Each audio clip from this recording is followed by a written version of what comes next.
Greetings and salutations. Welcome to Anime Lily Podcast, your ultimate hub for all things anime and beyond. Whether you're joining us for the first time or you're a returning listener, we're thrilled to have you on board for another exciting dive into the world of animation and pop culture conversation. This is episode 178 of the Anime Podcast. The topic of this week is Happy Mother's Day to all our mothers and aunties and grandmothers out there. So without further ado, share this episode, bring your friends, bring your abuelas, bring your cousins, bring your abuelitos and your neighbors to make this episode unforgettable, all powered by AniMa W3 Studio. That stands for animation, manga, webtoon, wrestling, and to bring the positive reputation of Weebs. Catch every new episode every week on YouTube and your audio feed where we listen to, and time codes are in the description. Without further ado, let's go. It's your boy, Love and Peace, Legendary Vash, and happy birthday to my brother Henry. That's his birthday, May 14th. And happy Mother's Day to all the mothers out there. Blessings to the people that you have in your life. Blessings to the people that you have lost in your life. Enjoy the day as your best you can and the best way that you can celebrate. But I'm not alone with my world champion. That's right, ladies and gentlemen, boys and girls, and ignorant children of the Isles. How's it going, everybody? It is your world champion, Whawkins here. You might hear some squeaking in the back. That's just Sydney. She's having a good Mother's Day because she doesn't have a mother. And just a special message for all you out there, whether you are a mother, you have a mother or a grandmother, just remember that your mama's so stupid, she locked herself in a mattress store and slept on the floor. Is that from a Eminem song? No, it's not. I felt like it was. It is from a website of Yo Mama jokes. Ah, Yo Mama jokes. Yo Mama jokes, yeah. We went there today. Okay, wow. Yeah, we went there today. And as always, Crash here coming in to crash the show and talk to us about the best mothers storytelling in anime, manga, media. Talk to us. Yeah, what's up, guys? It's your boy Crash, aka the Hispanic Assassin. Just letting you guys know, Happy Mother's Day to everyone out there. But also shout out to all the women who raised and gave their love to children, not their own. And I'm talking about those in anime. Gonna be one of my favorite genders. If you know the meme, you know the meme. I can't wait to talk more about that today with you guys. But I'm just glad to be here. I'm glad to talk about the best things about Mother's Day, the positivity about it. Yes, all the mommies. Yes, and don't forget that if you haven't bought a flower before the Sunday of Mother's Day, buy it that Monday because it is going to be at 50% off a discount because it's after Mother's Day. So go buy your flowers if you have it because it is a lot cheaper after that. But remember, boys, it's not how you start. It's rather how you finish. Remember that. Even if you're late, at least you got it on time. Just gonna leave it off there. Yeah, okay. I'm glad that me and Walker on the same page. Like, I don't know how about that, buddy. But if you're here to talk about and catch up with your boys, with your guests, with your panelists, and see what we're doing, this is the Weebs Lounge. We're here to discuss our personal updates and the latest media we have consumed. It's a weekly check in the highs and lows with the latest media that we have consumed. Because your boy Vash have not consumed no media this past week. Because why? It was my motherfucking birthday this past week. It was your boy's birthday. The Legendary Vash out here turned the big number 29. I'm not gonna hide my number, even though people be thinking I'm already in my 30s. Most people be thinking I'm 32, 33, 35. I'm like, I guess sure the whole the goatee and the long hair and me being 6'2", which yeah, I'll take that. I'll take that. What's wrong with being in your 30s, huh? Oh, there's nothing wrong with that. Is that I like 30s, that I look older, but I'm younger. It's all about the looks. It's all about the smirk. It's how you gotta be proud of it. So, some shots being thrown here, boys. I love how for my birthday I got what I wanted. I wanted to have a tranquility, to have a birthday where I responded to a few people that hit me up in the morning after I was en route to the beach, which sadly I got to the beach like at 4 o'clock. I wish I got there too, but life happens, things out of your control. So I finally got there at the beach and I was with wifey and our dog too. We spent the day there. I got a massage in a massage table by the water. I went to Long Island, one of the beaches, really nice out there. And to see the sunset at the beach on your birthday. It was just nice. It was like nice orangey red sun. It just gives you that nice tranquility.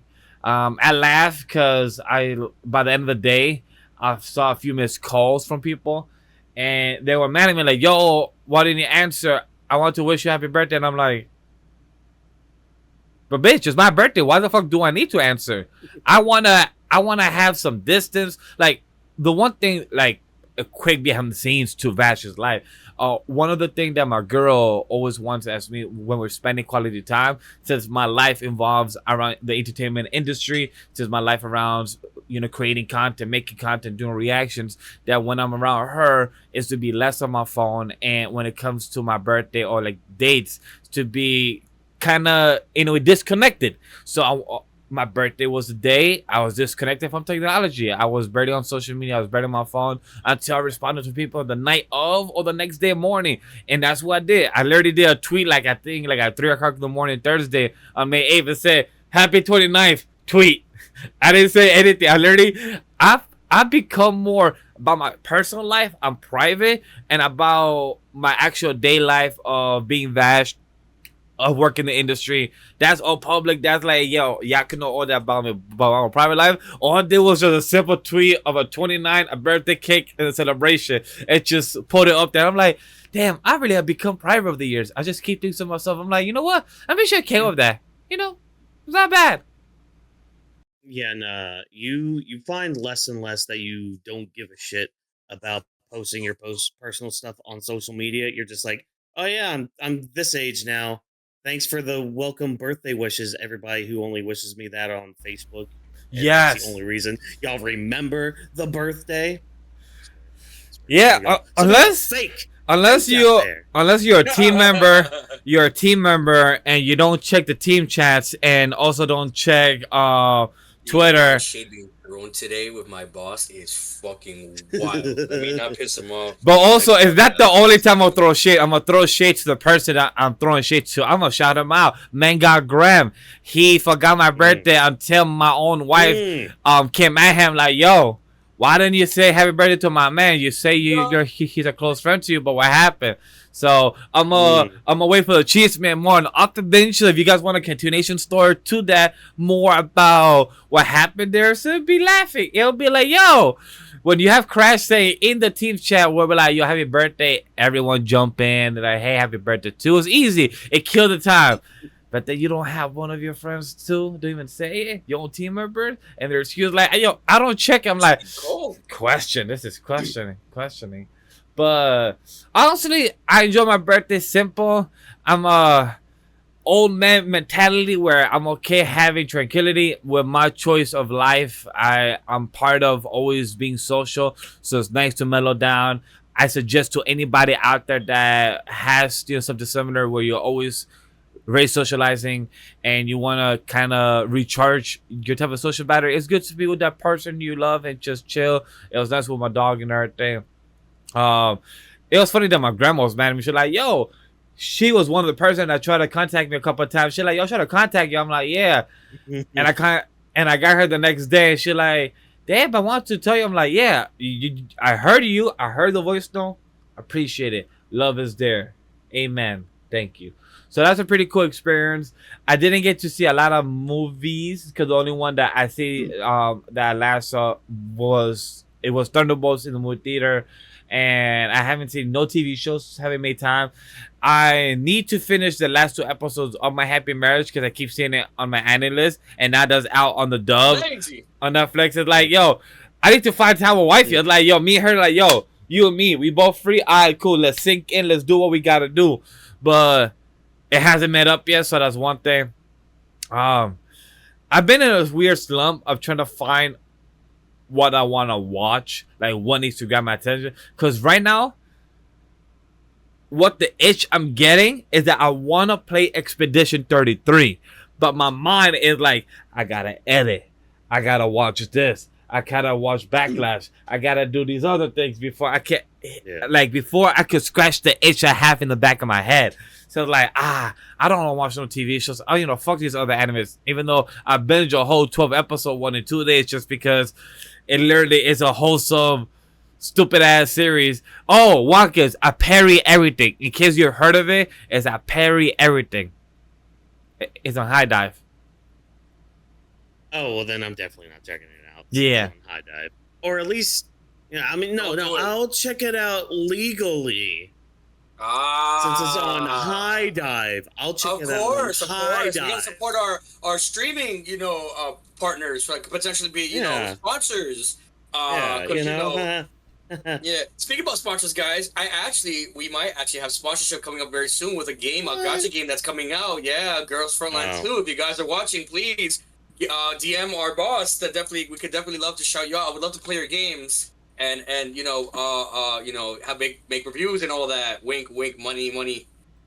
Wink, wink, nudge, nudge. I'm about to say that reminded me of Quack Quack from fucking Booker T. I think he does shitty shit. Quack, quack. Yeah, it reminds me of Booker T and stuff like that. But that's all I got for Vash, for Weebs Lounge birthday, good time, backlash. I hate family drama. Enjoy your peace.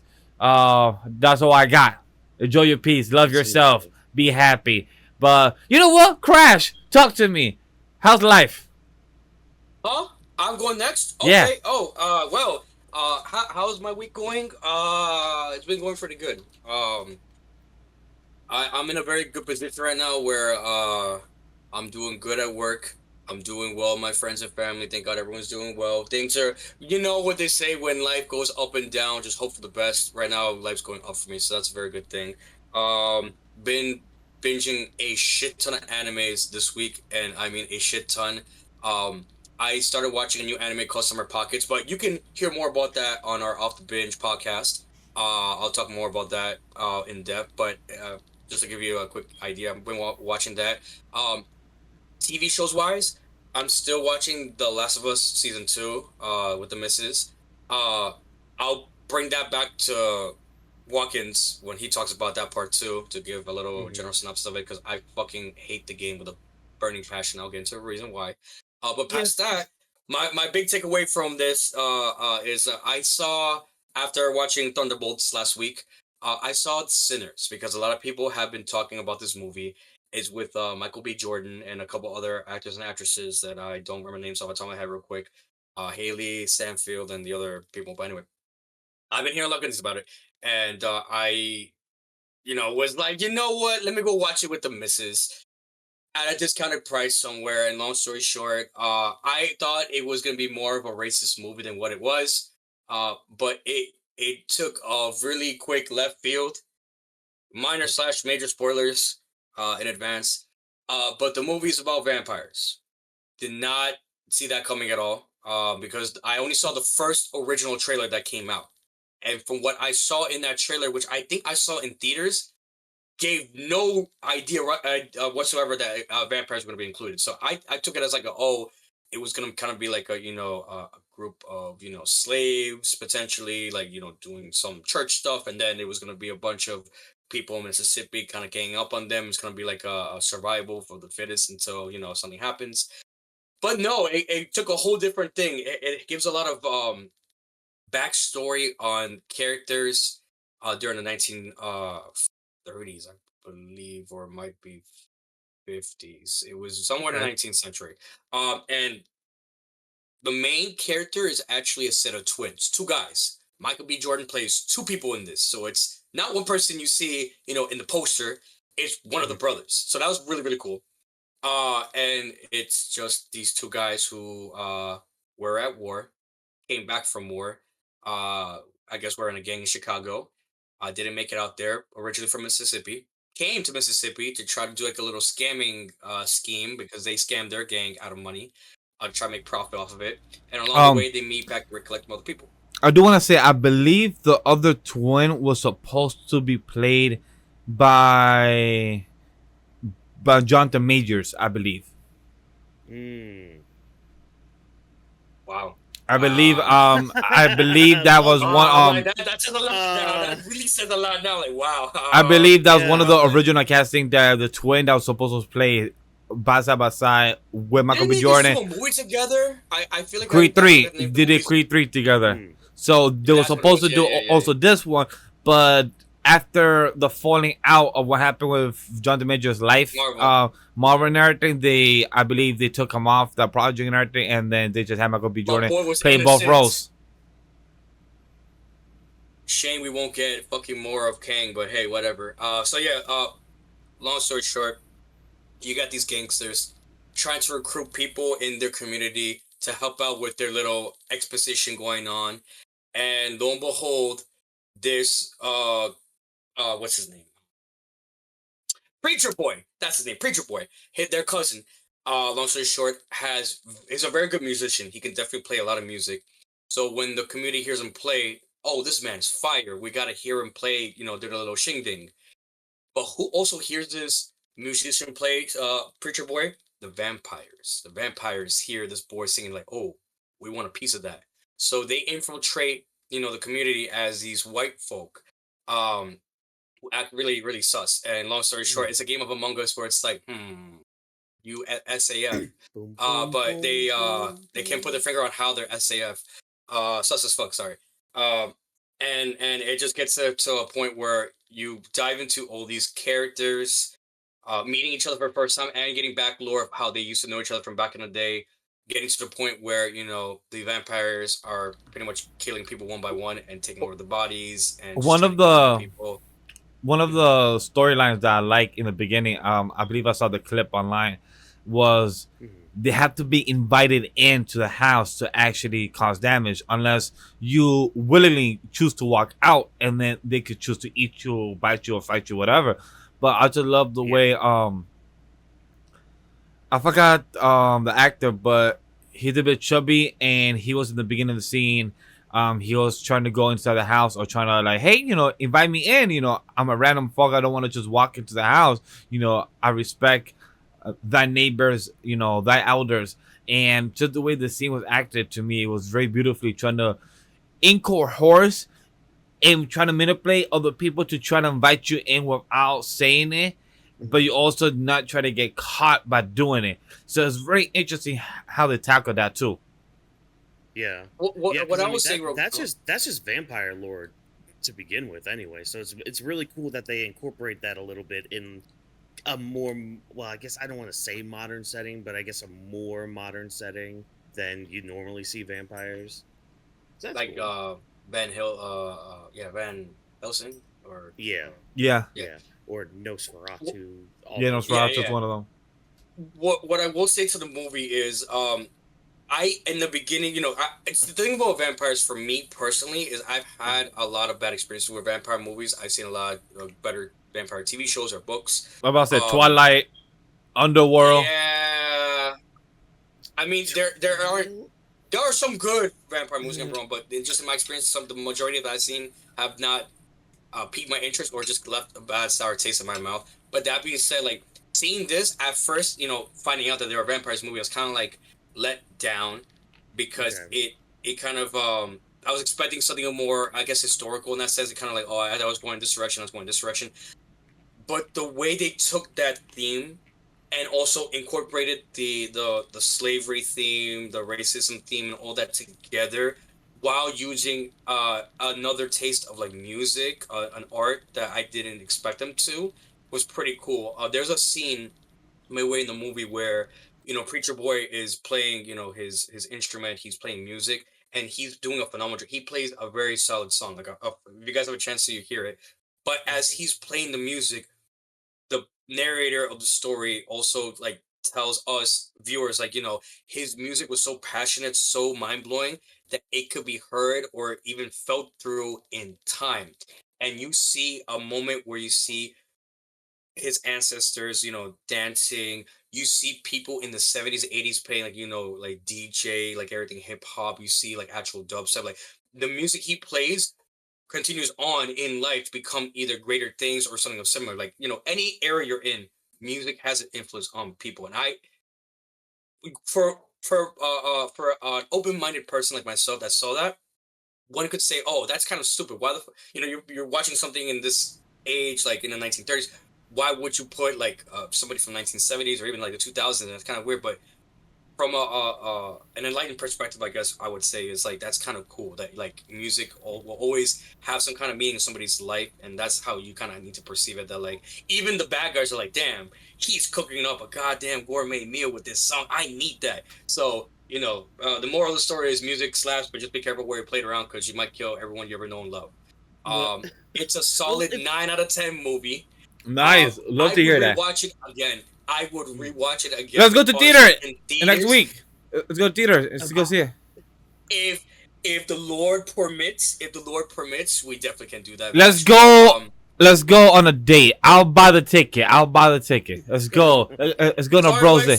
He offered me free tickets to see a movie. I ain't saying no to free. What I will say, chat though, there is some action.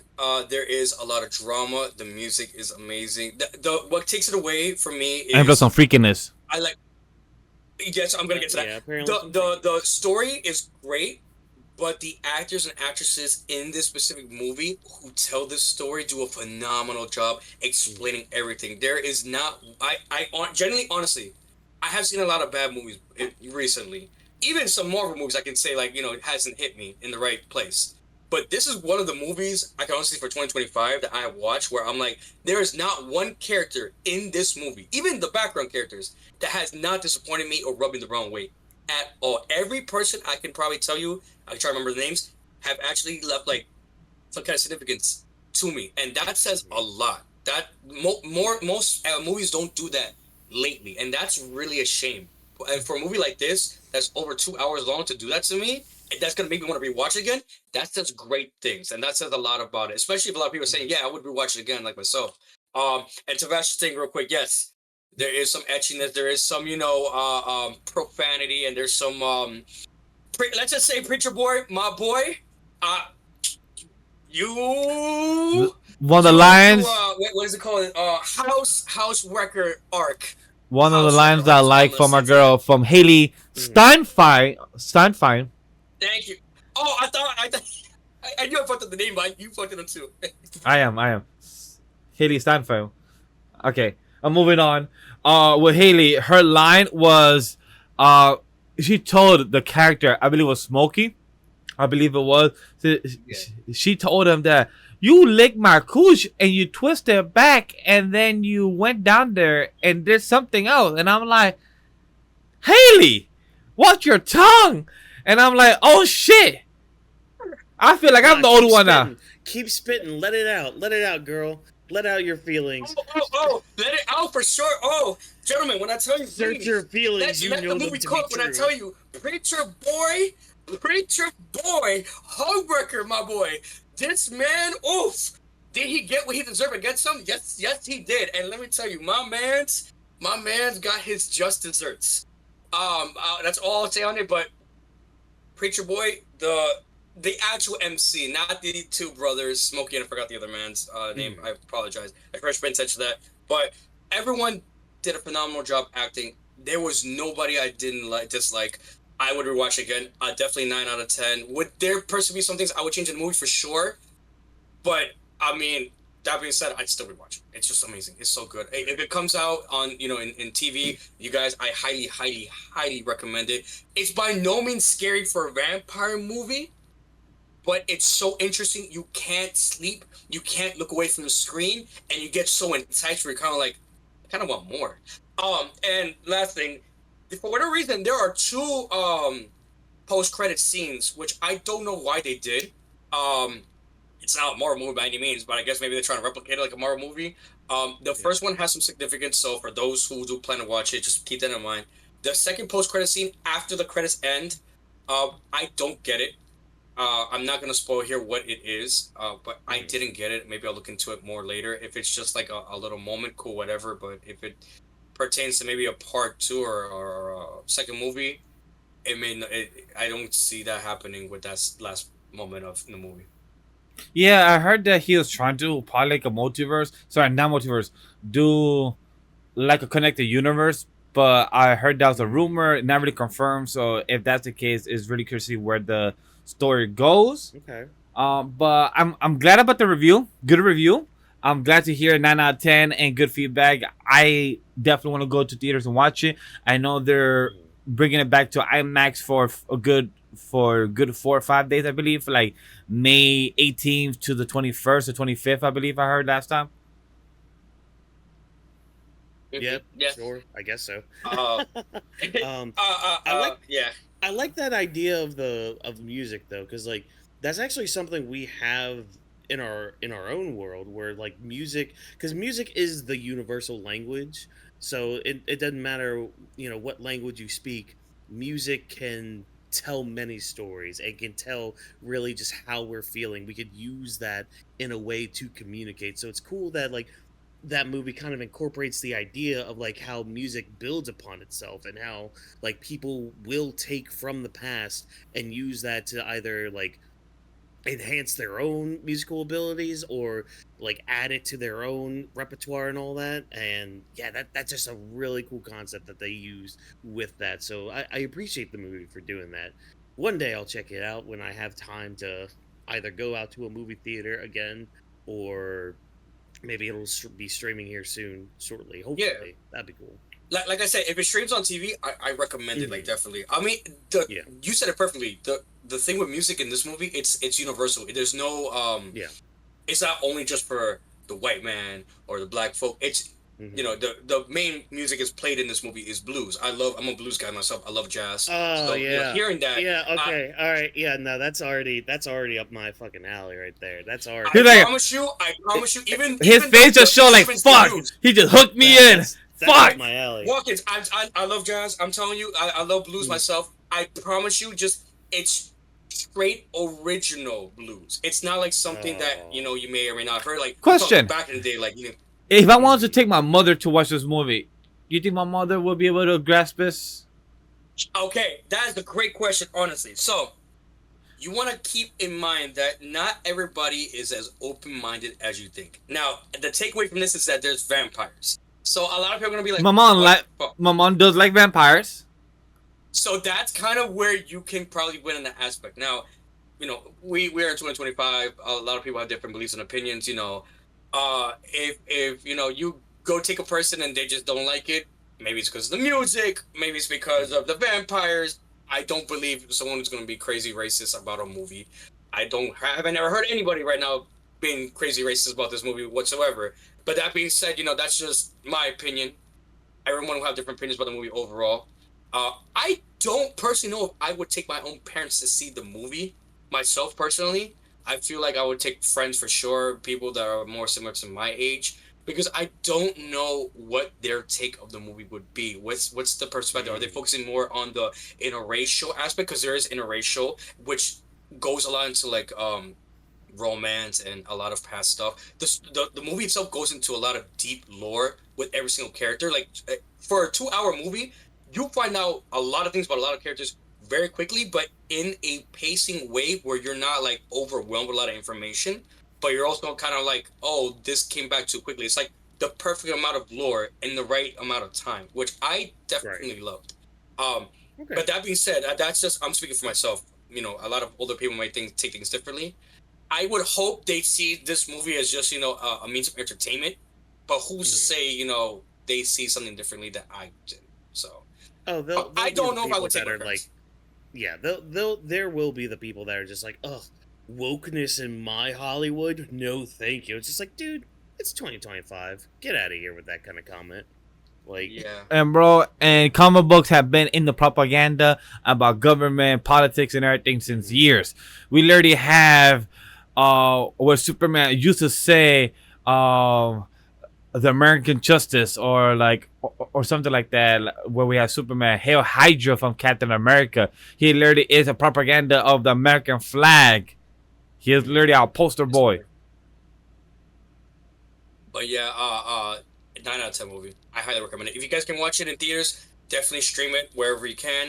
I would rewatch for sure. I might even get the DVD. Not like when I watch DVDs in my time, but I would get like it's. Jordan B. Michael did a phenomenal job. Every the actresses, the music slapped. I'm saying poster boy, but Preacher Boy Preacher boy, you and that woman, preacher boy. That's all I gotta say for that. My boy, if you guys need to watch it, I'm telling you, if you know what I'm talking about, Chad. Oh my God, that man, homewrecker arc, preacher boy. But yeah, that's my whole little shtick for my Weebs Lounge. Personally, we gotta save the best for last. That I've been dying to talk about. Whawkins, please. How was your week? How was your time? Right before, like, quick 10 seconds, right before Whawkins go, I want to give a shout out that if you do have Peacock, the movie I will be watching this week is Love Hurts.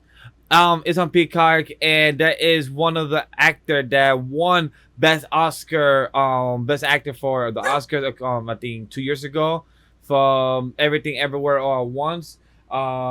Ki Huang Guan, I believe that's his name. Yeah, yes, that movie. Yes, so you were talking about it when it released. Yeah, yes, when released. Watch it?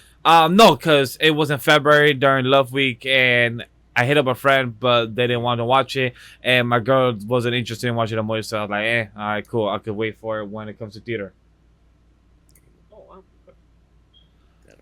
But those are the movies that I will recommend to anybody because it just got added to Peacock, so I will be watching that one myself. And also, if you want, you could also watch Wicked. It's on Peacock, and part 2 is gonna come out later this year. But Whawkins, talk to us. What game did you finish?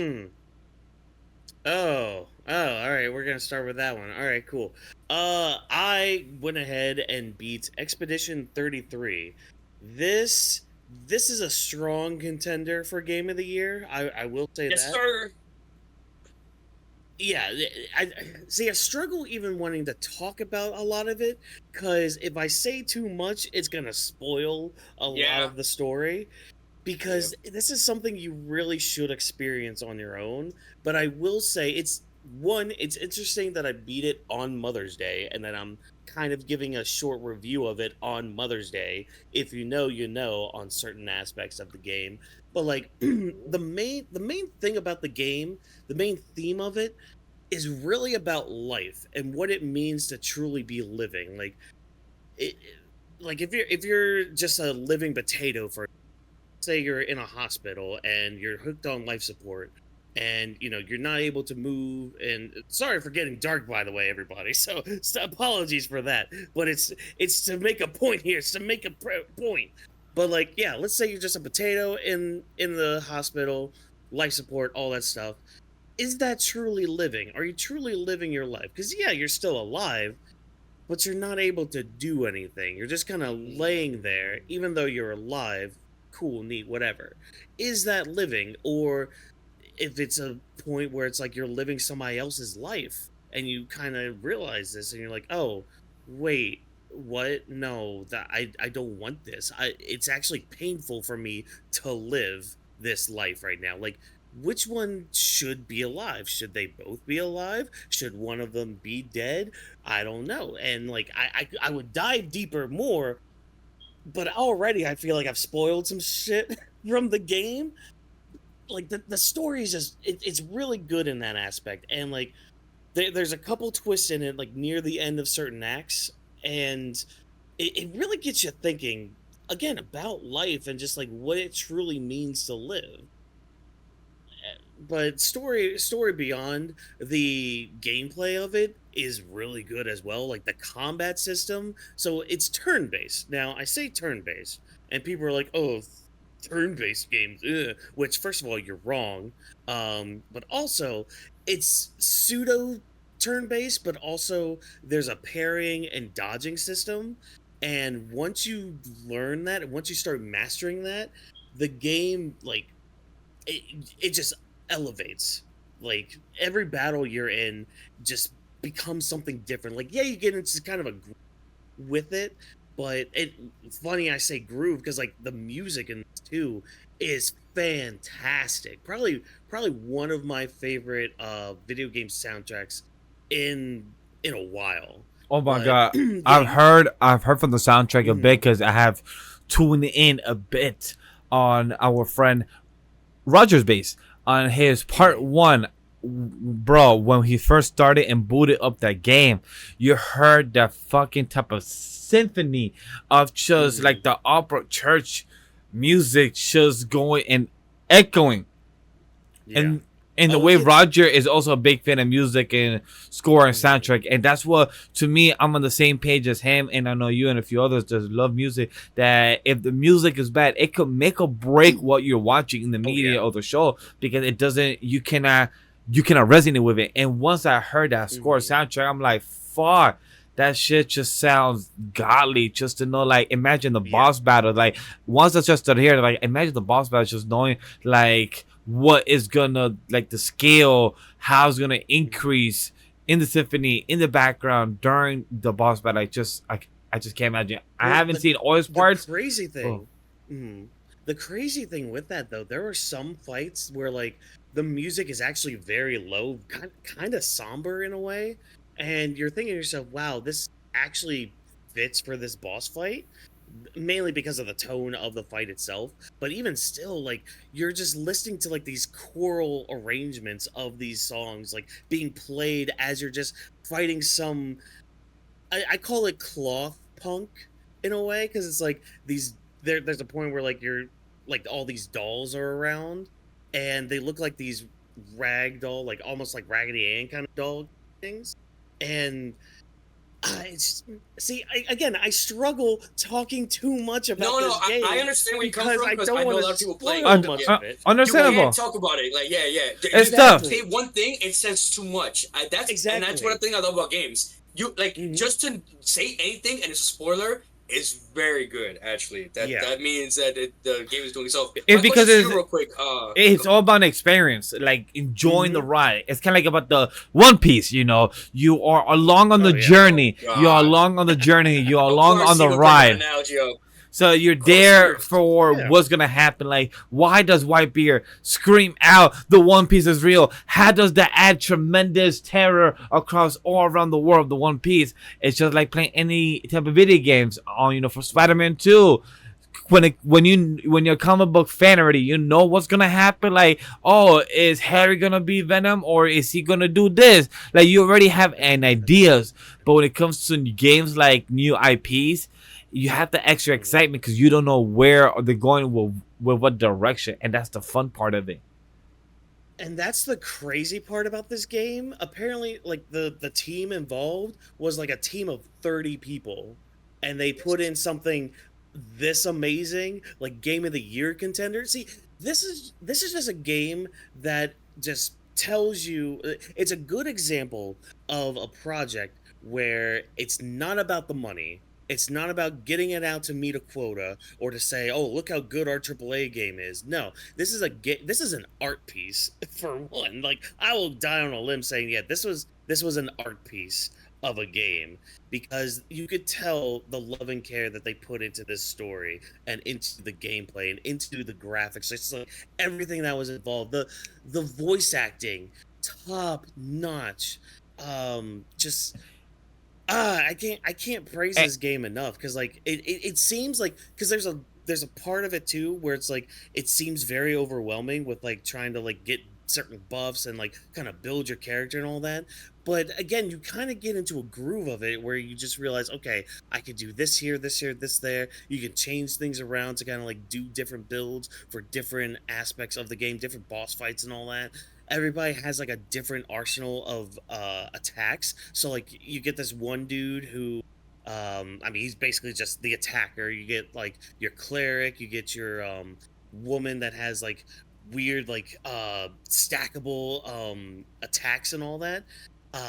You got your one girl and oh my gosh, there's so much I could say, but then I'm just like I could say that, but then it's like wait, no, that would spoil the story. And like that's the most difficult thing about talking about this game right now is you would spoil almost anything in the story if you talk about any certain aspect of the game Don't do it.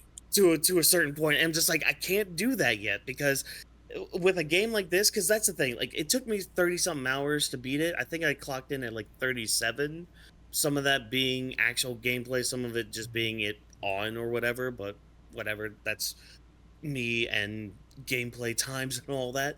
So like, and that's me just mainly sticking to the story, not really doing a lot of side stuff, because that's the other thing. There's a lot of side stuff to do, a lot of like side bosses that you could fight that are a lot harder than final boss of the game. But again, like you just have to get good at parrying. Yeah, they have a parrying and dodge mechanic.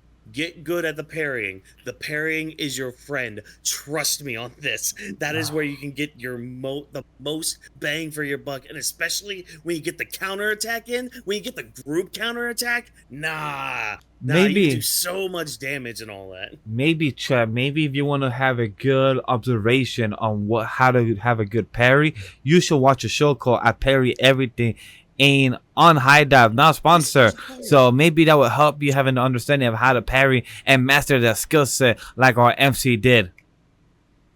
You know what? No, fuck that. No, don't listen to him, chat. That anime was ass. Listen to Whawkins. Listen to your elders. Get good. Parry, but don't parry everything like my boy did. He parried all those BITCHESs. Hell no. But I do Whawkins with you on the fact that I want to play the game, but you know, times is tough. The economy is rough. You know how it goes. You know, Game Pass is right around the corner for me, potentially, for sure. But my question to you that I've been dying to figure out, right? The game came out not too long ago. How long did it take for you to beat the game? Because if it's relatively a short game, I will just buy it outright. But I looked it up. It could be, if you're doing everything, I think they said like it could be like 60 plus hours. I ended up clocking in like 30, I think it was either 37 or 38 hours. So not too long, but long enough where like I kind of put a few things to the side to beat it and all that. And a couple like later nights to play it and get a little further in it. But yeah, I mean, it depends on what kind of gameplay you want to do. Plus, there is a New Game Plus mode as well, so if you don't get to all the bosses or get everything you want, you could always just wait till New Game Plus and replay the story again. I might watch some videos on cutscenes and all that, just to kind of like further get into the story, like kind of get more of a deeper dive with the story, because I feel like I missed a few things here and there, or like maybe a few clues. See, that's the other thing. Now that I gotten to the game, or like the end of the game, or you know what, fuck it, I'm gonna say this right now. There are multiple endings. There are multiple endings. Just saying that now. It's okay. No, don't worry. It's okay. Yeah, it's not a bad one. It's not a bad one. Come back. Is that spoiler? Trust me. Is that crazy spoiler? It's not an actual spoiler. Don't scare me like that. It's okay to pull back the ears, both ears. It's okay. It's okay. Yeah. I just said that there are multiple endings. So I was gonna ask that with New Game Plus. If you got one ending, does that mean when you go back again, you switch the ending to something else? I mean, if you're that type of person, you know, I mean, I do the same thing with Persona games, but at least I don't have to replay the whole game unless I'm a maniac and decide, hey, you know what, I'm just gonna do a New Game Plus route because I have lost control over my life, because the Persona games are just, I like Persona games. And again, happy Mother's Day to the teacher. She counts as a mom in a sense, so you know, yes, I forgot. Yes, that's a fact. I'm getting old, but yes, the teacher, main mommy, girl. mommy Kawakami, because you know she's yes, sir. There's a reason I know her name. A reason. Yes, sir. I really, hey, mommy. Anyways. Me.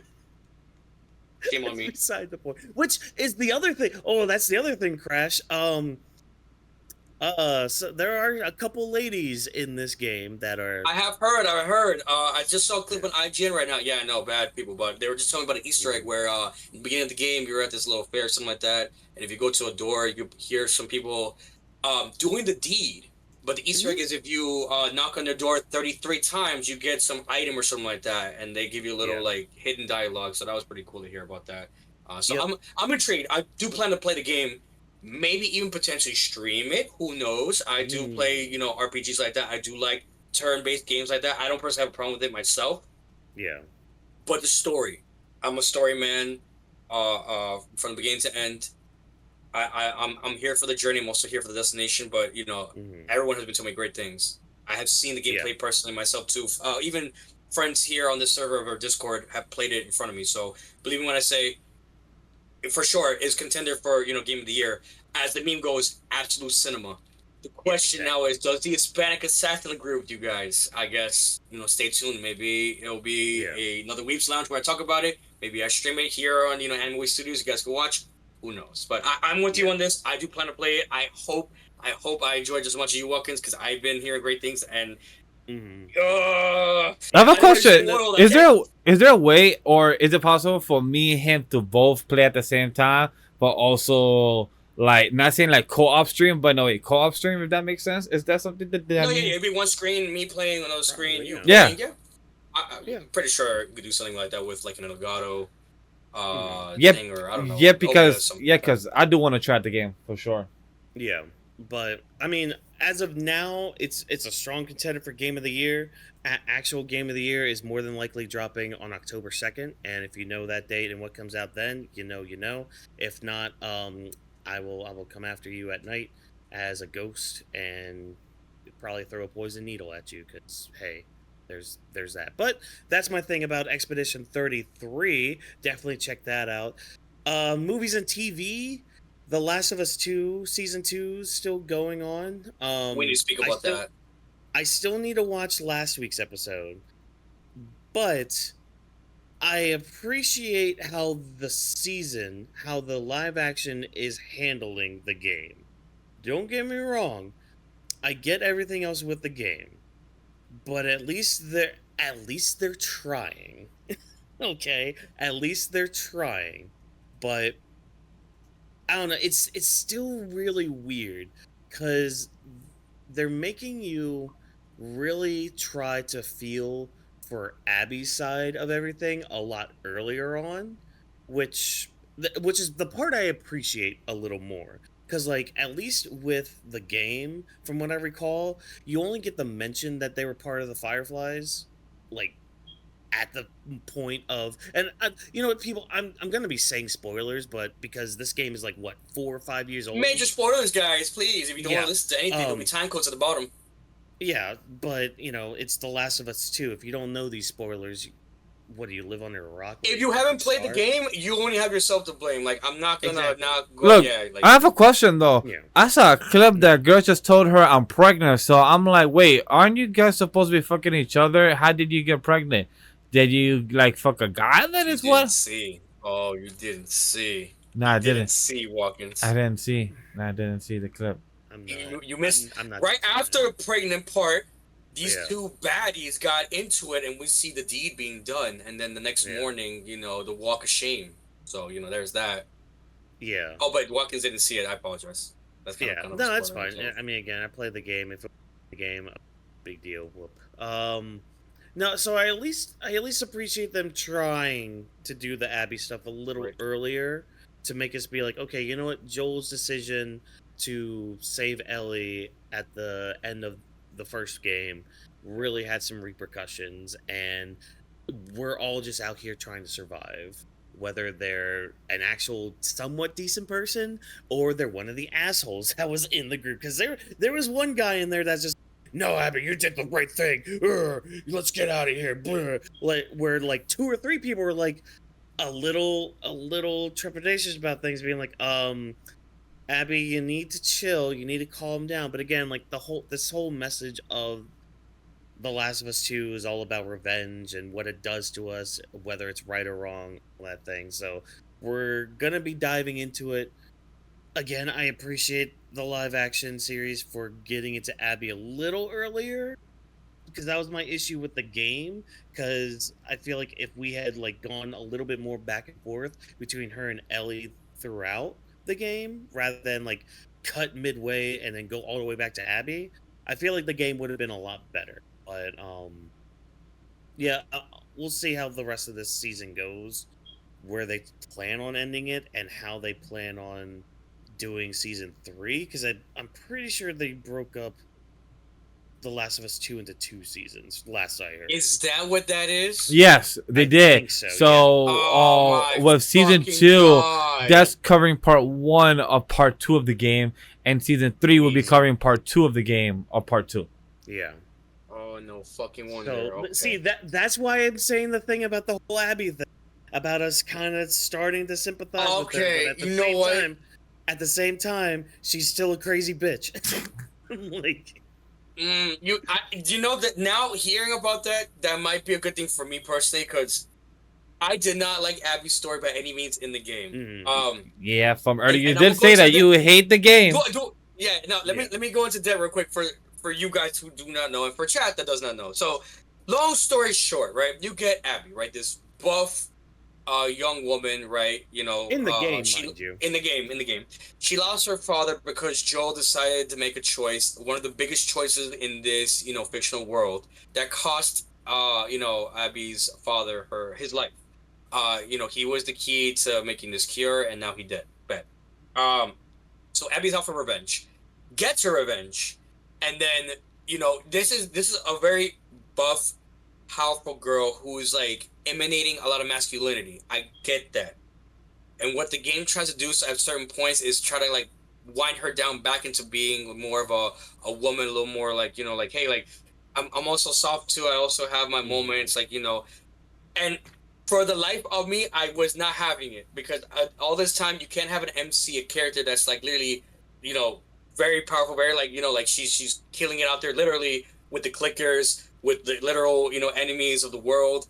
And then, you know, towards the end of her little moment where she was on the boat with her ex-boyfriend, that is also the baby dad of this girl that is fucking pregnant, that fucking gets bent over by this man and just gets it from the back for this whole time, and then she fucking dies. I'm sorry, the other girl. Like, it make it make sense to me, man. Come on, like, if you want him, get him. You're this powerful girl. Like, you don't have to tiptoe behind this, you know, between the lines of this other chick, bro. Like, look, I'm just saying, you can't act fucking dominant and then be submissive at the same time. It's one or the other. I know there's something to switch, but no. Just in this specific instance with Abby, I was not having it. She might be. Yeah, you want to be switch. Just in that moment, I was not fucking having it. Anyways, with the show in itself, I have 4 things to address really quick. Yeah. Right? Isabella Merced, aka the Peruvian princess. I want to hate you so much with a burning passion. I really do. After your fucking tremendous ass, you know, performance with Madam Web, I loved you so much. You was my idol, and then you let me down. And then I'm seeing this show, and every part of me is just looking at every flaw, every little crack that you do, every fuck up you do, and it's like I want to hate it. I truly do. But a part of me is like, I can't. Wait, you're doing. She's not doing a bad job, and I'm kind of like, fuck. Damn it. See the way Crash is mentioning is talking about this girl, it's a lot like how I feel about Mercedes Moné in the wrestling world. It's like, I get it. You are a great wrestler. You have great matches, but also fuck you. Like, it's just, and to put it in anime terms, it's like Gabby from the freaking Attack on Titan. It's like, you know what? Great character work, great character arc. I get it. I understand it. Oh my god, that's a but perfect also, analogy. at the same time, fuck you, Gabby. You know what you did. God, you're so right. Another one, Wow. One Piece. I'm right. Akainu. Fuck him. No, fuck Akainu. Yeah, no, fuck him all the way around. You know? So look, if Fuck you're his ever, job, I highly doubt this woman will ever watch this. But if you do, just know the Hispanic assassin. You know, he's coming around back to you. You know, I'm still not there, but I'm coming around to it. But I'm still like, yeah.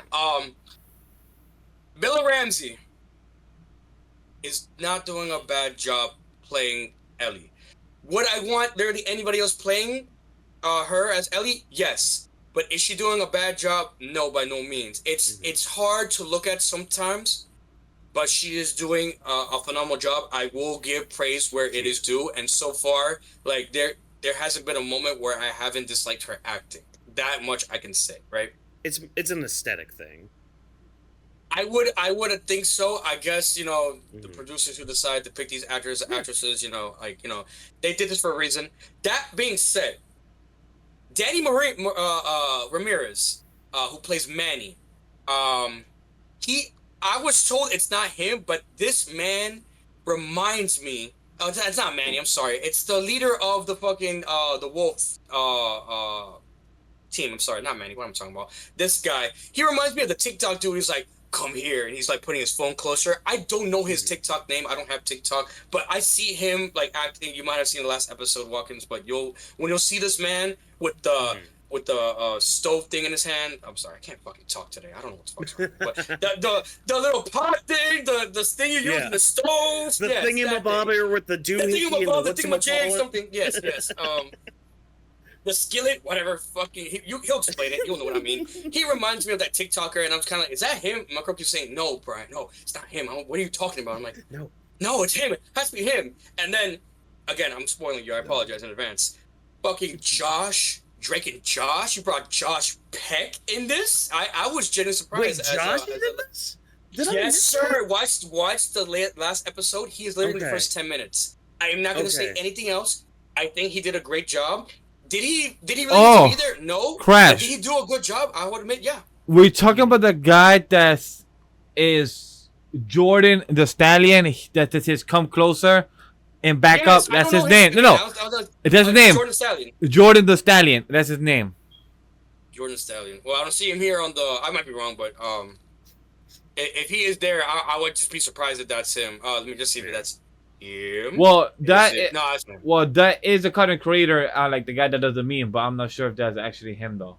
But I mean, Whawkins would. If you watch it, you let me know if that's him. It's not him. Cool. I was told no, but I mean, I'll let you know because I plan on watching it like probably when we're done recording. So the first 10 minutes you're gonna be thrown off. That's all I'll say. Like you're in for a treat. You're in for a real treat. The whole show.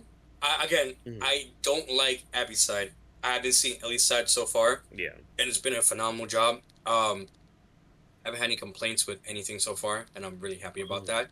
The drama, the action, the suspense, the plot twist so far, especially this past episode, which I'm very upset Whawkins didn't watch, because this episode was the one that you needed to watch, because this literally, if you play the game, you know what happens, you know, that subway scene.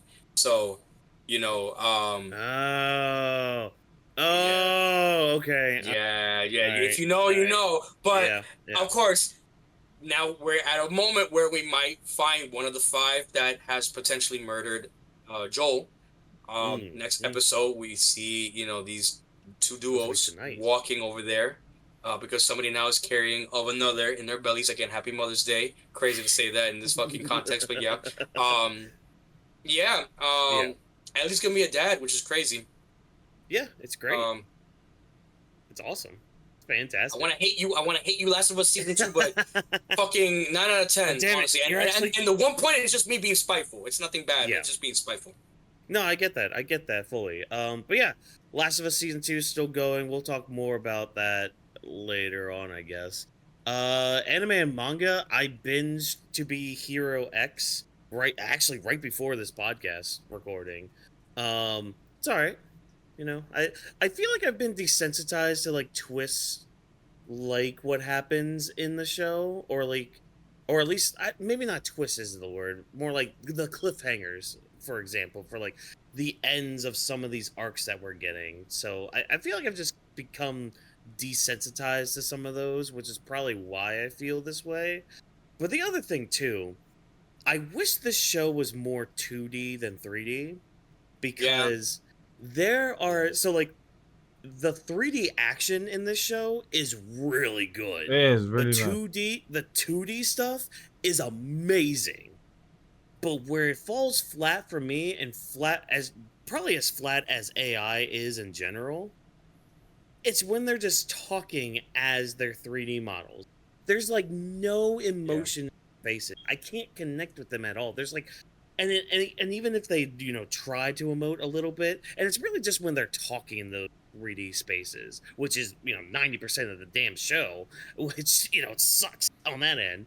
But it's like, I feel nothing for them during those moments. Yet when they cut to the 2D stuff and they show them like talking or doing something, there is, like, you can feel it. It just jumps out of the freaking TV at you. Oh, the art style is amazing. Amazing. The art style is amazing. Episode 4, that fight scene. Oh my god, makes you. Yes, sir. No, never mind. I'll keep it PG for right now. Just know, you know, rock hard abs, but not abs. Anyways, when it comes to animation. But man, like it's just like you have those moments, and there are some good parts too when it comes to some of the 3D animation. Like there are some like snappy moments. It's just the fact that like and it's again mainly when there's just dialogue. The action with the 3D is still fun. It's just the dialogue moments of the 3D. It just falls really flat for me, which sucks because like I could see a good story coming from this. It's just I'm not getting invested as much as I feel like I should, because you guys just heard me talk about the freaking fight scene in the 2D part. Like that got me out of my fucking seat. But then when like I'm just seeing them talking in their 3D models, all right, where's my phone? I really don't give a shit about this. I get it. When it comes to that, it's an animation that takes you out of place because it's something of what we're not used to in a consistent basis, and when it's not fluid as what it is, or for example, remember the scene in season 2 in Invincible where they said that sometimes when they cut the shot where the characters are still talking, but they show a background or show like a background for shot or a wide shot of the background and see the characters talking, they put out that, and they did that a lot during To Be Hero. One of our commentators for Off the Bench, they said that in China the show it's good but not as popular as it is right now in the West. Right now in the West is very popular because it plays to the political aspect of, you know, with the heroes being powerful because of us, the fans are the ones that give them the power because of the trust source is the one that really hypes them up as any type of celebrity, any type of content creator. The reason they're famous is because of the fans, the cult slash the religion of them people, you know, supporting them to the creators, to the entertainers, to the comedians, etc. So I just love that story aspect. The animation, does the 3D take me out at times? Yes, but I don't stress about it too much on my end because of the years of experience of watching. I drew blank on how to pronounce. CG? No, Horrible. they were horrible CG, but just CG in general, like Miles Morales into Spider-Verse, just like Code Lyoko, that had not great CG. But them fucking big ass foreheads. But it was still enjoyable to watch because of the fight. I already rewatched that show during the pandemic, and it was still enjoyable because of the fight and the story. The big forehead still took me out every couple of minutes. I'm like, motherfucker gets a big ass forehead with a big ass mohawk. But still, exactly, that hairline was fucking like Vegeta shit. But just to follow up with that, Walker, like I agree with the animation, but the stories was so good. The 2D, but I like how they transitioned the 2D with the 3D was so fucking fluent as well. Yep. That's what happened with me. That's literally why, like, I'm in Whawkins' side with that. Like, again, I was joking about it beforehand. I did not like To Be Hero X originally, and it was again Vash that put me around. Like, we gotta watch this. We gotta binge it. I said, okay. Like, I guess we're going into this, and the story is why I'm sticking with the anime. If it wasn't for the story, I would have been like, nah, hell no, I'm sorry, I just not with. But there is something there. There is some kind of substance where it's keeping me there, and it's again, shout out to Gremlin, one of our co-hosts on Off the Bench, that is telling us there are, or even you too, Vash, that's telling me that like there are a multitude of stories of like little tidbits of like segments of the characters that we're gonna get and know to these heroes and how it leads to like I guess like this ending. It's what 26 episodes. It's a full 2 course, something like that. So 24, 26 I saw. So by no means I like that kind of animation. It's different for Arcane. And Arcane was special in its own right. I'm not saying they're mimicking it by any means, but there's something about it I'm not messing with. The 2D animation was fine for me. I loved it, no problem. The 3D is throwing me off so much. But that being said, like when you get a great story like that where like you're so intrigued, I overlook the animation. I'm like, okay, yeah, he's bland, he's just saying something, but like I'm paying attention more to the words, literal like what they're talking about, because it leads to a point in the story that becomes a plot point, plot armor, something like that. I'm like, okay, at least it's going somewhere. They're just not chatting to talk. So at least for me, I'm getting something out of it as opposed to me just watching. I'm like, damn, this is a lot, like a waste of 24 minutes. I could have been watching literally anything else. So I could say that much. At least it's doing something for me. I do want to add, and for me, yeah, go ahead. I was just gonna say, I do want to add that if you guys have watched other Chinese anime products, this is what their style usually is. There's an anime movie also on Netflix I do recommend called White Snake, and it's such like this with the animation of 3D, also mixing with 2D as a background with the outer line as well, and was very fluid. But that's their style of animation of that 3D. So if you're also not used to their animation, type of lineup, then it kind of throw you off, because that's something the West is not really used to, because our animation is more flat stick figures, or 2D animation, Moving PNGs. yeah, or moving PNGs, slideshows, or we have some type of stuff from Castlevania or Japan. So because the Chinese anime is not always marketing, so it makes sense in that aspect. But you're gonna say something, Whawkins.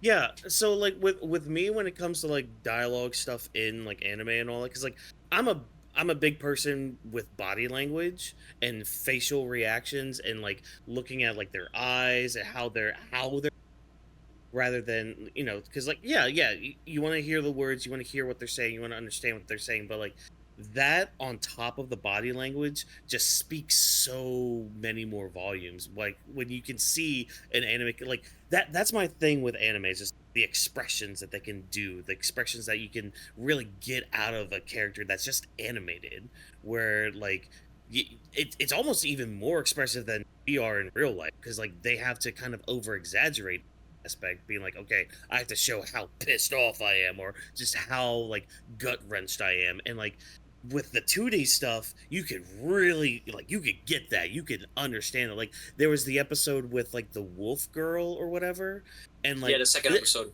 Yeah, and this is actually one thing this is one of the times I will praise the 3D part, because they did a really good transition with like showing how upset she was in 2D, and then when it went into 3D, I think it was mainly the tears, how they animated that. It was like animated really well in that aspect. But like then they cut over to the guy. What was it? He had a stupid name. It's like freaking Firm Man. Oh, hero number 10. Firm Man. Fucking stupid ass name, but that's besides the point. Yeah, like they cut over to him, and like he's trying to be emotional, but I'm not seeing any of it. I'm not feeling any of it. Like I can hear it from like the voice actors, and mind you, I watched it mainly dubbed, but I did switch over to the sub during a little bit of episode 2. Just to kind of see if it was just me, or if it was Furman, that's his name. Yeah, Furman, that fucking stupid ass name. But like, so I did switch over to the sub to listen to the Japanese voices say and like communicate and all that, and I was still getting the same thing, where it's just like these characters, like these voice actors, are giving their all in these performances, but the 3D models just aren't matching it. Yeah, like the kid with the in this latest arc that they had, it was Iso. Yeah. Isol, yeah. Like that kid, like he starts going like crazy a little bit, and it's just like, yeah, you're great, you're awesome. It's like, I hear your voice actor, which I'm pretty sure is Rudius from Mushoku Tensei dub, because like he started saying something, I'm just like, you sound just like freaking Rudius, and that just reminds me I need to start volume 12 tomorrow. Spoiler alert, I'm on volume 12. I'm almost done with season 2 stuff. I'm almost to the stuff that is brand new for me for Mushoku Tensei. Get off my dick, everybody. I will get on it shortly. Don't worry. That's besides the point.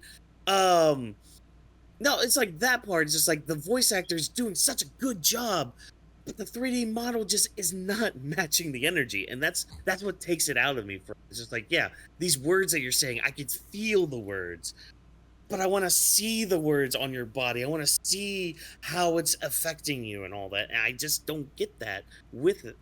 Some of these 3D models, but I am still gonna watch it. Don't worry, I am still gonna watch it. I'm at least in where the story goes. In case you want to be informed, it comes out every Saturday during the evenings. So in case you want to be like, okay, better. How can I watch it weekly now? Since I'm up to date, every Saturday in the evenings. And surprisingly, for a Chinese anime, it is actually releasing on Crunchyroll, so that's actually like pretty good. I didn't expect it to be on Crunchyroll. I just find it online, or and they're simul dubbing it too, aren't they? Yeah, for the sub and dub. Yeah. Chad, if you guys want reactions to this, I know late in the game with it, but if you want reactions to it, I'll fucking have I will do it with you. Shit. Hell yeah. I'm fucking ahead to It's so hype.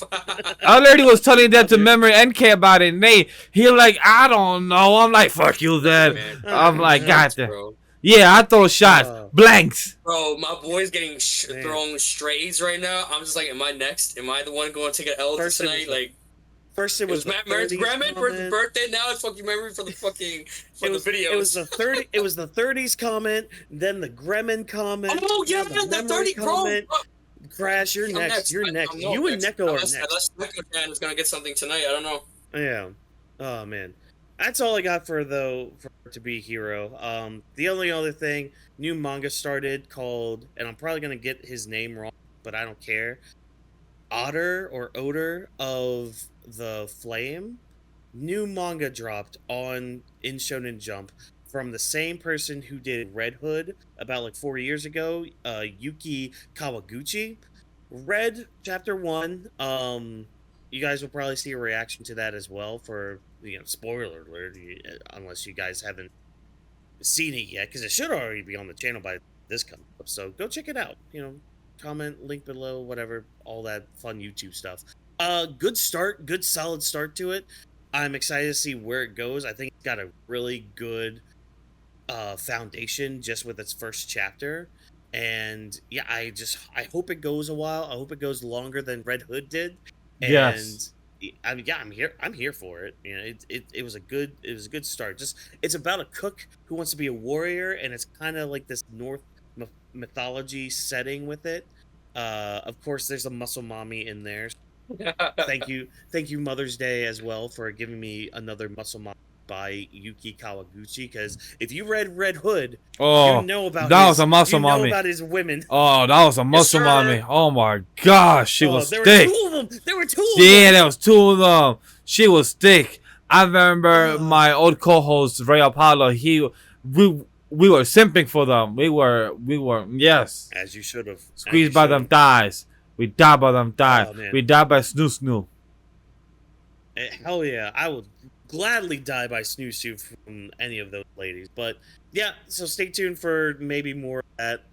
Yeah, but that's all my otaku big news. That's all my Weebs Lounge for this week.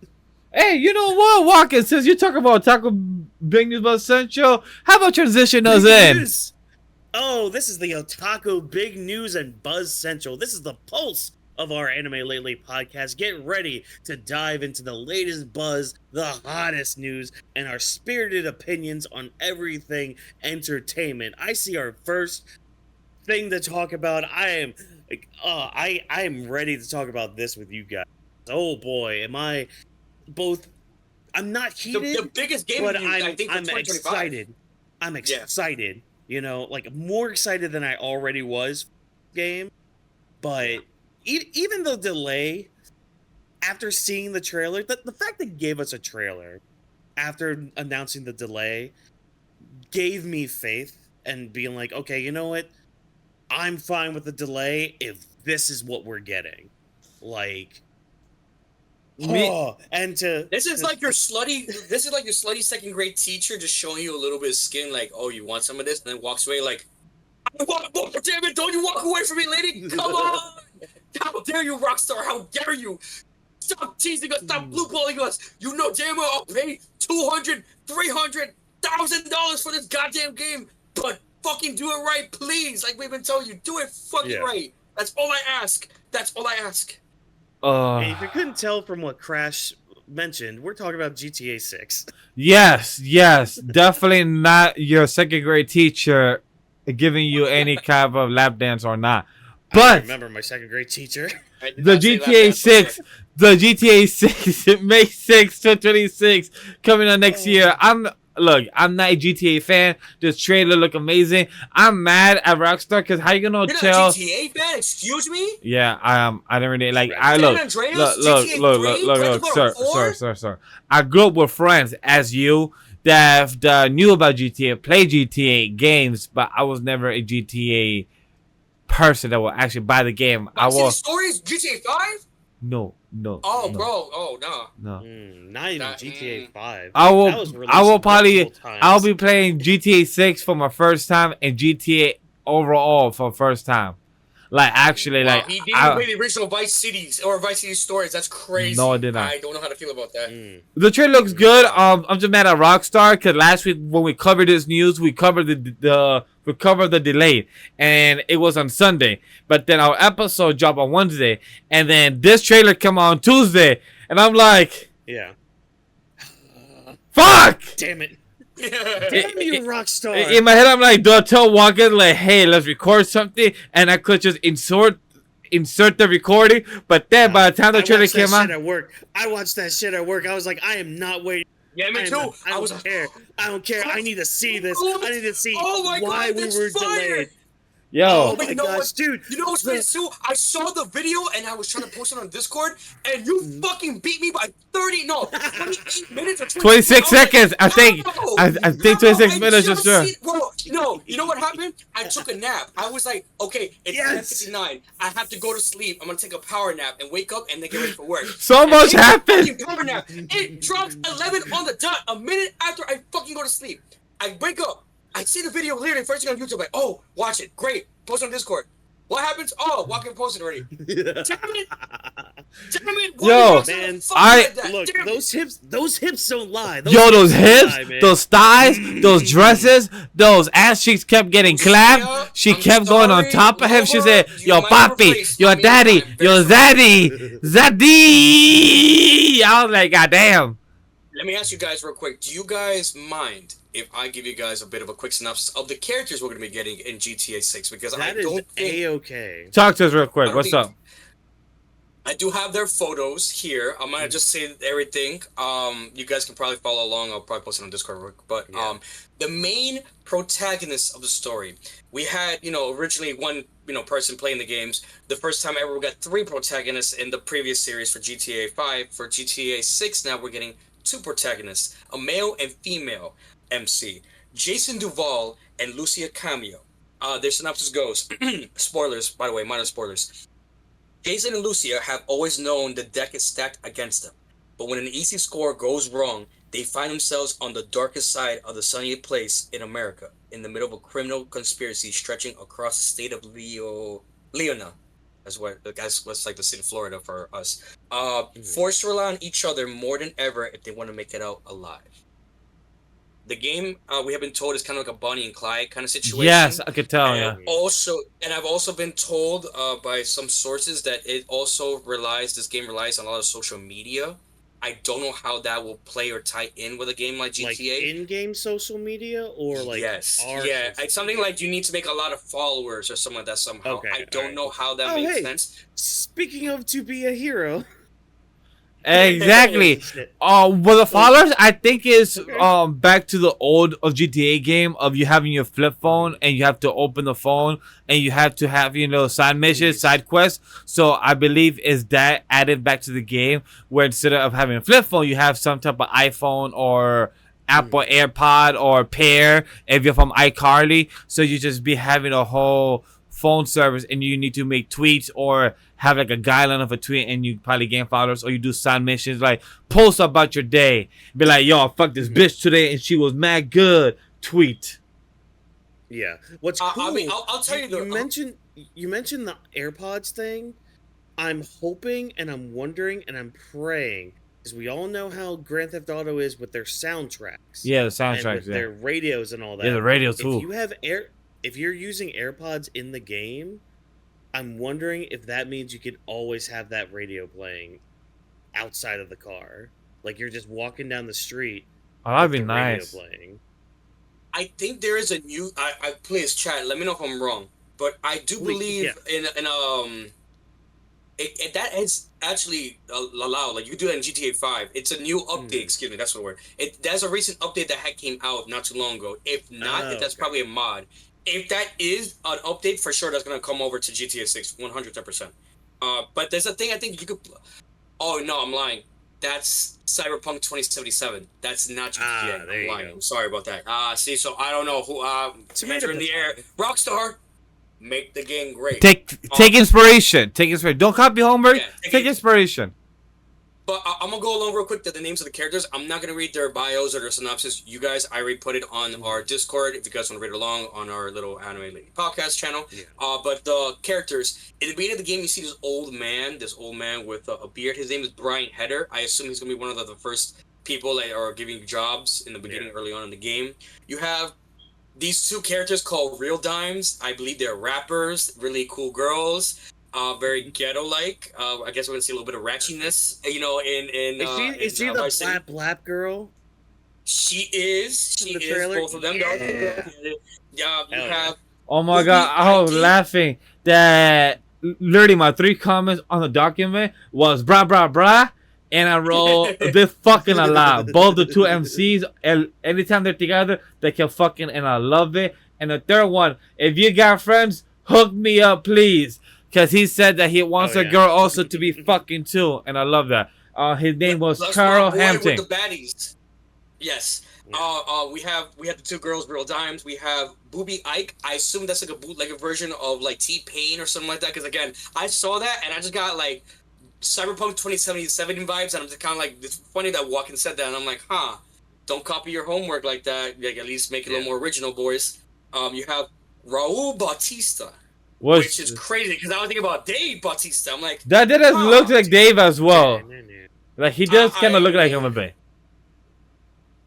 I'm very curious to see what kind of character he ends up becoming. He could be your best friend or your worst enemy. I don't know, but he's a very intriguing character to say the least. We have Draquan Priest. Again, another rapper in the game. He's also very close to Real Dimes. I don't know how. I think they're some kind of like record dealer or something like that. I'm not too sure. But he is significant in the game. We have Cal Hampton. Again, Vash was speaking about him. You see him in the game. He's kind of like this big, fat guy. He's kind of like this memer, this troller who like talks shit on the internet. But he's also knows information about what's going on around the world. So maybe he'll have some tips for our 2 protagonists. And, he's probably your broker. That's all we have. Probably. He has some funny tattoos. A lot of the characters you see here have very funny tattoos. Yeah. I will say the areas too in the game are very interesting to say at least. Again, Vash broke my heart saying he's never played Vice City. Whawkins, have you played Vice City before? Yeah. I didn't own it. I had a friend that had it, but we played it there and all that. So yeah. So I didn't. The story, not much. Mainly just, hey, we know a bunch of cheat codes to get the tanks. Let's just blow the Rhino. I mean, again, it's very obvious, but for those who has never played GTA, like my boy Vash, the game takes place in Vice City, which is like our version of Florida, in Miami. Yeah. We have the Vice City. I'll send these pictures on the Discord, but we have new areas to explore. It's a new town called Lock something. But in that area that we're gonna be in, we have Vice City. We have a new place called Port Gellhorn. We have Malcalga, which is, I guess, where the rednecks are going to be. If you played previous games, you know what I'm talking about. We have... Oh, that's the name of the place. I'm sorry. Leonida is the name of the place. We have Leonida Keys. That's a state, right? That's a state in the GTA universe. Yeah. We have Grass Rivers. Again, the Hillbillies, if you know, you know. And Ambrosisa. Again, you're gonna see a lot of bikers in there too. I don't know. The biker. Wait, biker get. Not lost and damned, but if no. you know. There might be a chapter down there. They might be there. There might be a cameo. I will send Nobody we know because they're all dead, but I will send you what I have. I mean, chat. If you have the photos, you can see it on IGN. Take a look. Me personally, the way that these characters look, the way that it looks like a movie, like real life, is what. Again, I'm gonna quote my wife. Crazy. It looks so real, like they're in real life. That's exactly what Rockstar has been doing. They've been cooking a goddamn gourmet meal, and like I'm gonna tell you, Rockstar, you've been sucking us off so goddamn hard. Do not fuck this up for me. I've been waiting years. Damn it. Yeah. Fucking years. I will wait another 10 years, 20 years. I will play this as a fucking grandfather if I have to make the game good. And I'm very, and out of all this, I will just say, I hope there's a multiplayer. I know stories will kill. There's probably going to be an online version. There's going to be some online. But yeah, no, Rockstar. I literally went through 3 generations with Grand Theft Auto 5. I had it Yeah. on the 360. I had it on the PS4. I have it currently on the PS5. And yes, it is the PS5 version. I upgraded. Big whoop. I know. You got my money. Neat. This is what I wanted. If you guys need another year, go and take it. Take that year. Just give me what I want. We mentioned Dave Patel earlier. Just give me what I want now. Next year. I'll just chime into what he did. I think on 3 generations, I guess too, but I have it different. I had the PS2, I had the PSP, then I had PS3, PS4. I do not have GTA 5 on the PS5. However, I can download the PS5 version if I want to. So Yeah. I'll count it, I guess, if it really releases. So 5 generations. That's crazy. Yeah. I've been playing this since GTA 3, excuse me. So the original PlayStation, I think it was 6 generations. Yeah. Shout out to my father. Yeah, I played a lot of the fucking GTA games. God damn. Yeah, dude. Yeah, dude. I can't wait for GTA 6. I know you guys are Now, just when Bully? comments. When Bully? When's that remake? Give me the remake of Bully, Rockstar. We're not getting Bully. Do it. Do it. It's so I want Bully 2 more than I'll get a remake, but we both know You know what? neither of those are gonna happen. No time. Fair. Fair, very fair. And I know Jimmy is Johnny from GTA 4. It has to be, but hey, you know, it's just a theory, a game theory, blah blah blah. Vash, It's canon to me, damn it. It is canon, damn it. Well, what do we else have for GTA? Because I don't have no more comments. Since, like you said, I'm not a fan. Fuck GTA. He's here for another year. I'll be playing it for my first time next year on May 26th, that weekend, when the time comes a year from now. But when it comes to the rest, there is no more Weebs news. We have 2 media news to really quickly talk about. The first one is Godzilla X Kong Supernova. And the second thing is Trump. Yes, guys, I'm sorry. We're going to mention his name. There's not going to be a crazy political conversation. But it's just to talk about Trump 100% tariffs threats to foreign films hits anime. President Trump proposed 100% tariffs on foreign films could raise costs on anime movies in the U.S. theaters. Example as Overlord, The Holy Kingdom, Mamoru Hosoda's Scarlet that comes at the end of this year. Experts warn that it may destroy the anime industry U.S. market by screen rant, though many of the manga books are exempt by Anime News Network.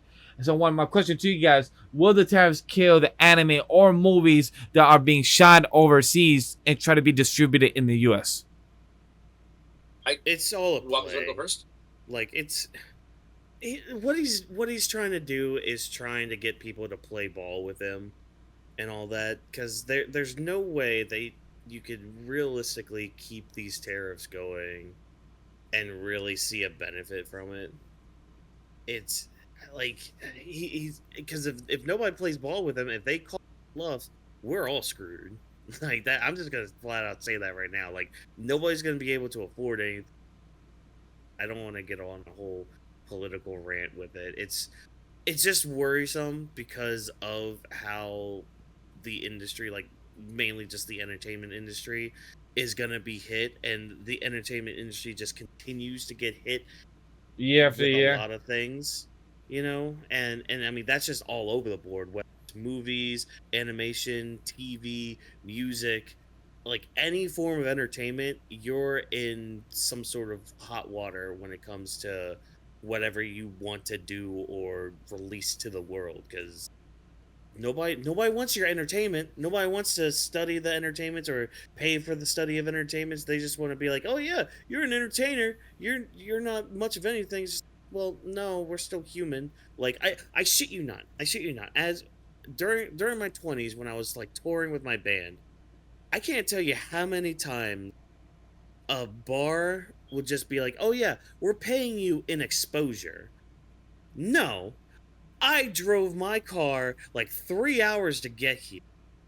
You know, my old beat up 20, by that time it was like a 2005 vehicle, so barely getting a lot of any gas mileage on that. On a court. You know, yeah, exactly. Well, I think it was a Mercury, but that's besides.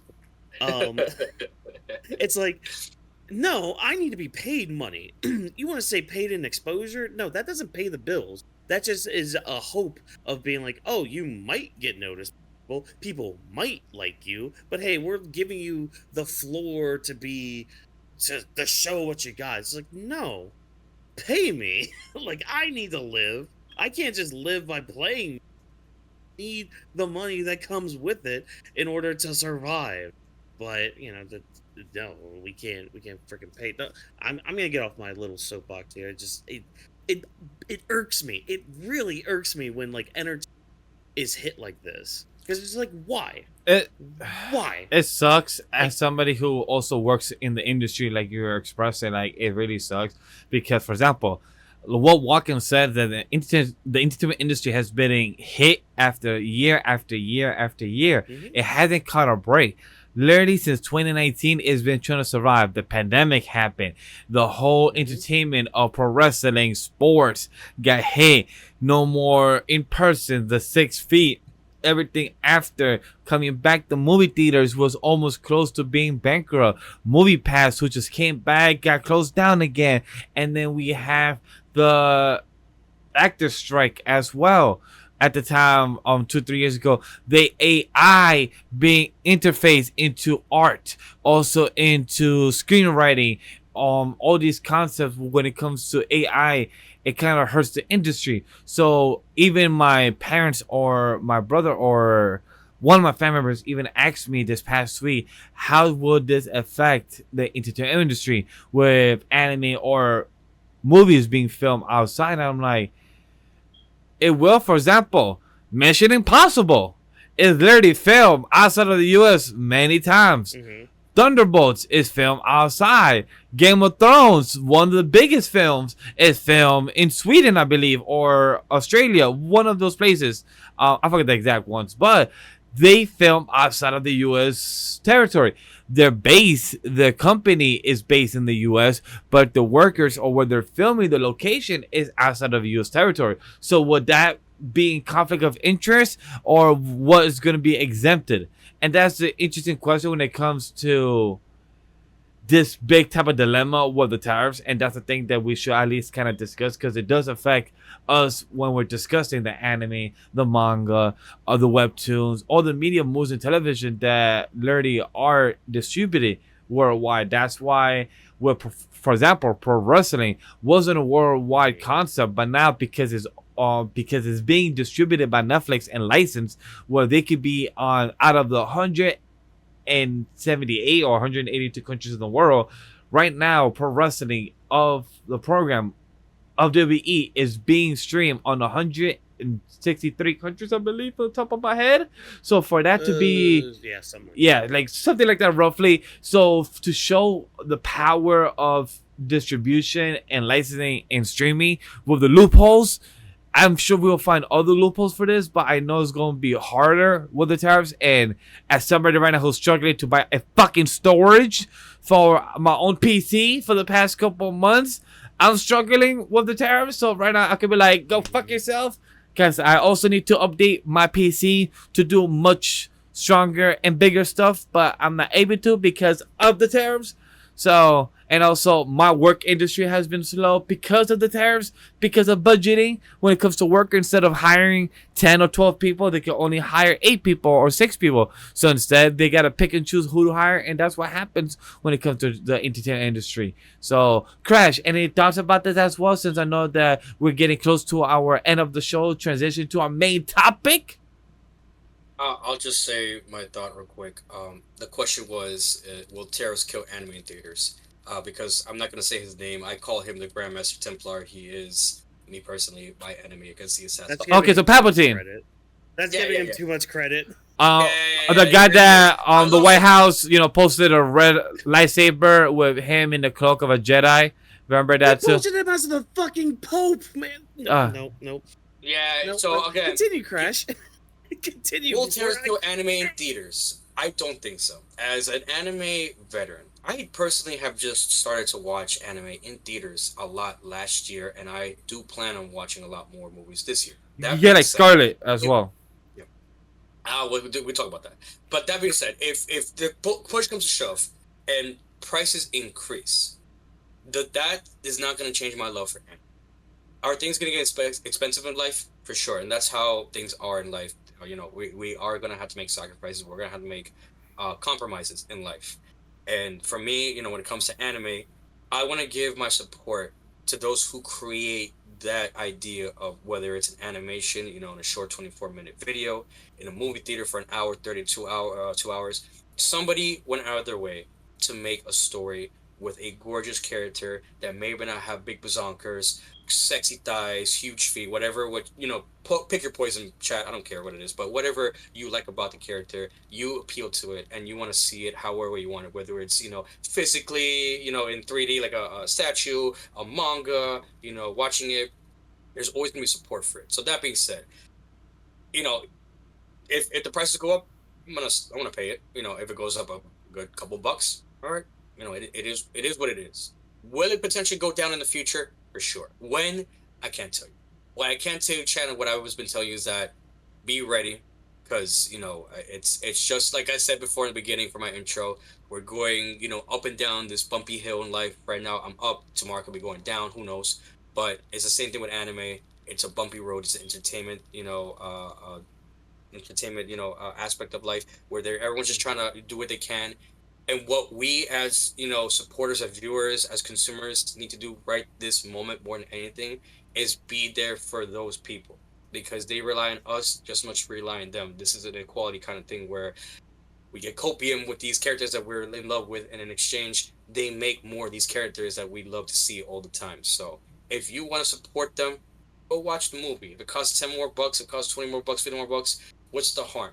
Because life's too short not to make a small sacrifice or regret, watching or not watching something because it costs a little more money than that. Treat yourself a little bit sometimes. Don't go crazy and spend a movie ticket for like $150 for an anime that's straight up trash. That's different. But if we're talking like Demon Slayer that's coming on theaters, it's like $25 more, but it's gonna be IMAX. I mean, I would personally. Yeah, series like Demon Slayer and MHA, probably One Piece, they'll be fine. I think whenever movies come out, it's probably like the smaller.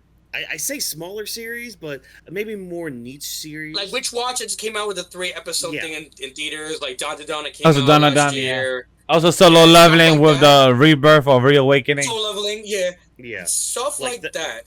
Yeah, if you want to watch it in theaters, that's your call to make. That's your money to make. As adults, as consumers, it is in your right to make that choice.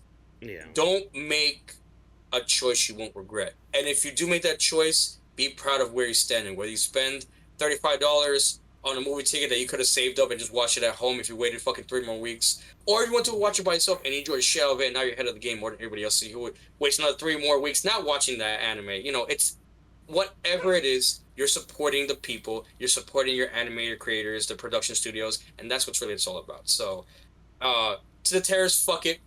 Fuck them. Yep. It's gonna change one way or another in the future. I can't tell you when, but support your anime community. That's what matters. Read between the lines. The Hispanic assassin approves of this message, but Cero I'm wasting my miedo. we go on now. We move on from this. We move on from the nitty gritty, the main reason why we're here, boys. From Operation Mommy Dummy. Oh wait, no, that's not it. What do you guys call it? We move on from not mommy milkers to actual mommy milkers. Yes, Chad. We're here for the main topic. This is what you pay me for. Okay. No, I thought he was just messing around with me. Okay, no, he's still going with my joke. I'm sorry. I was like, no, you're good. I'm here with it. We're here for the Happy Mother's Day segment. We're here for the main topic of the show, the Anime Podcast. We're here to discuss, like, the Happy Mother's Day. Talk about what got us into. Did our parents help us get into the media we're currently consuming? What's their favorite thing? What did they help you in any way to get into the pop culture media of either Star Wars, Star Trek, anime, manga? Did they influence you into be a bookworm? Any of those things or tropes? But then for us to transition into the best anime of moms in media, and that's when it comes to what's the difference when it comes to moms that being portrayed in anime in the Eastern or Western. So it's gonna be a short conversation. So I'm gonna start off first. When it comes to my mom, happy Mother's Day, happy birthday, because she has a 2-in-1 special. So her birthday is May 6th, the day before mine, and happy Mother's Day because it's already within the fucking same week all the damn time every single year. So always a blessing to to tell my mom I love her, blessing, and she's a big fan of Star Trek. I'm the big fan of Star Wars. So it's a pretty interesting dynamic, and she got me into loving movies in general, not really comic books or like like battleships type of shows like Stars and Star Trek, but it was more of movies in general, like going to the movie theater, watching movies at the theater, talking about them, see if it was good or not, after with her. So that was always the great fun of watching content with her. I will sometimes watch a lot of movies back as a kid with my mother, so it's always good to watch those type of films with my mom and kind of have this type of conversation. So I give a big thanks of the way I will analyze films because of my mom and how me and her will watch a lot of films back together. I believe we watched Avatar by James Cameron years ago. I don't remember what else in the top of my head that I watched, so that's just me with bad timing in my brain. But how about you guys? Well, I'm just glad that my mom's not so stupid that she steals samples from stores. So I'm at least happy about that. But when it comes to like my mother with media, she really didn't do anything much to get me into it. The main thing she did was just kind of, and she does this day too. Like, I mean, and as much as you guys might see signs, and I know Vash definitely knows, the interruptions I normally get whenever we try to record something, or in a moment where I'm just like, like I'm very quiet, just kind of looking off to the side, wondering when they're just gonna leave and all that. Like, yeah, of course there's those moments, but she at least is supportive enough in all the endeavors I have tried to go after, with like music stuff. I've been trying to talk to her about like the uh the content stuff. It's kind of hard for her to grasp that around.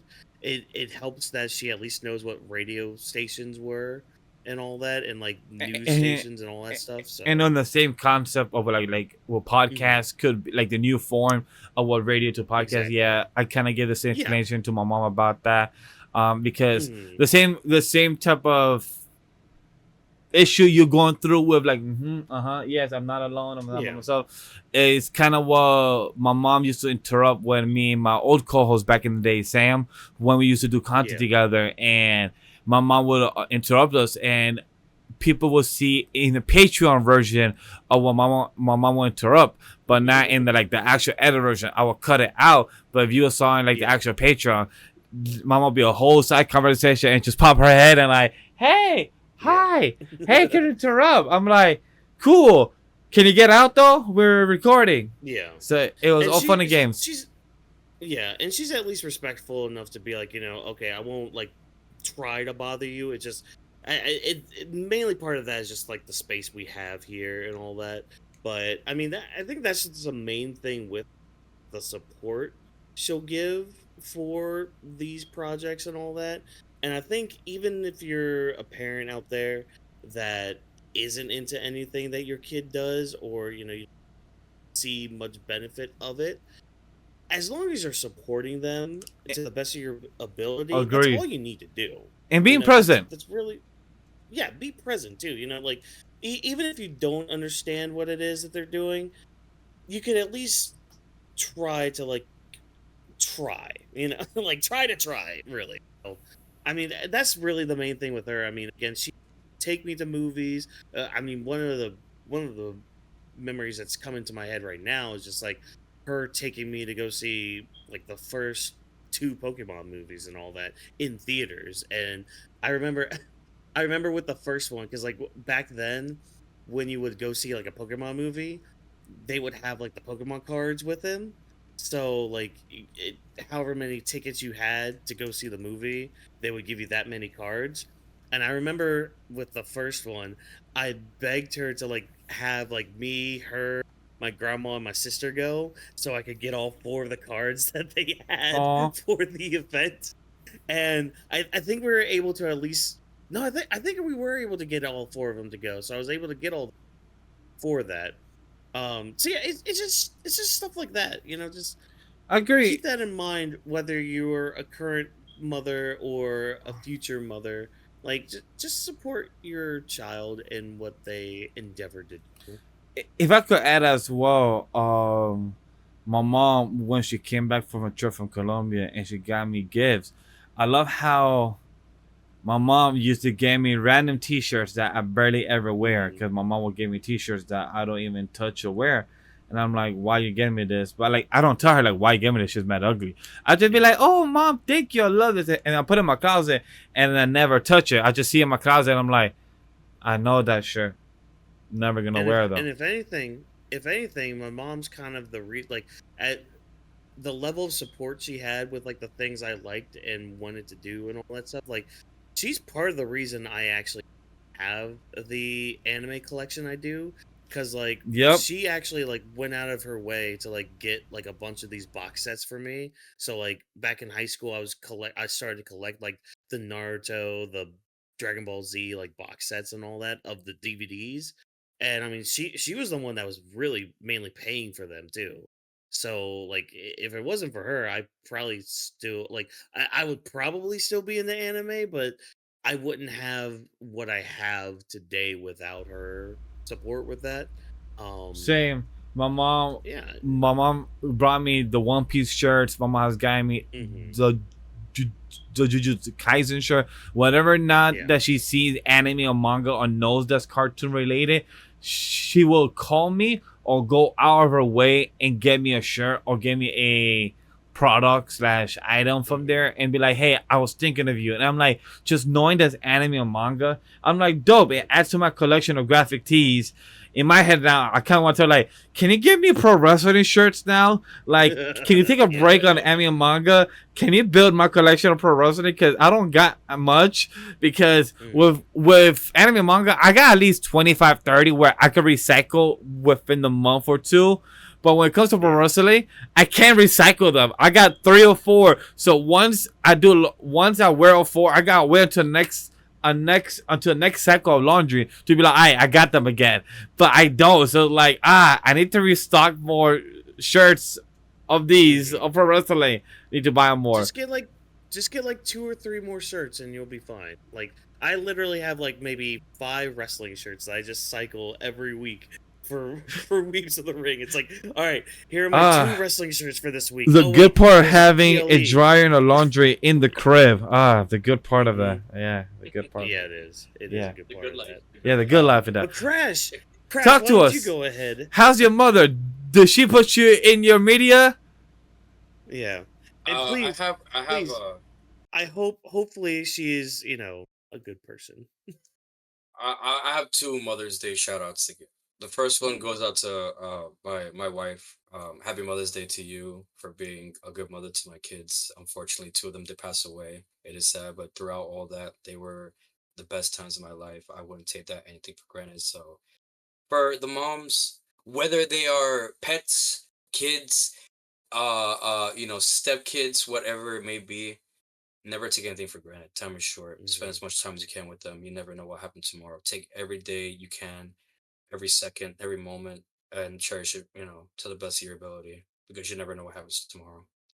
Um, and to my mom, if I'm thinking, I'm listening to your guys talking about it. I'm just thinking, if my mom were to watch this podcast, if she were to listen to this video, I'm just thinking, what is she expecting me to say here? Um, I have an interesting mom to say at least. The both of us don't we have different perspectives, different unique ideas about life, and I think that's okay. I don't think that's bad by any means. But the main thing is that I don't want to die knowing that I had any resentment or any hate towards my mom. This is the person who brought me to this world. It was the reason I was able to meet you guys. I was able to meet my current girl, have my kids, do everything I want to do in my life, have this person on as Hispanic assassin. So, my thing is thank you, mom, for everything. I don't regret it. And I'm glad that we were able to reconnect and get along. And Mhm. I'm saying cheers that we keep this relationship strong no matter what we may believe or think. You'll still always be my mom, and I'll always love you for that. And for the rest of the moms that feel a little indifferent towards their kids, my only thing I can say to you is everyone's unique, everyone's different. Not everyone's gonna think and act the same way we will with our parents. I'm a rare rebellious kid. I'll say that much. I Mhm. never acted or did the way anything my mom wanted me to, and of course, you're gonna get a lot of shit for that. Of course, Yeah. but if there's any young kids or moms watching this, my advice to you is time heals all wounds. We're gonna say something mean to each other. We're not gonna get along. We're always gonna have an argument, and that's fine. That's okay. We're gonna get past it. We're gonna get through it. Don't ever say the wrong thing and never not apologize. Because again, you could lose her tomorrow. You may lose him or her tomorrow. And then Mhm. what do you say to them when they're gone? So, to my mom, that's what I thought about when COVID hit. You know, I grew up, I learned from my mistakes.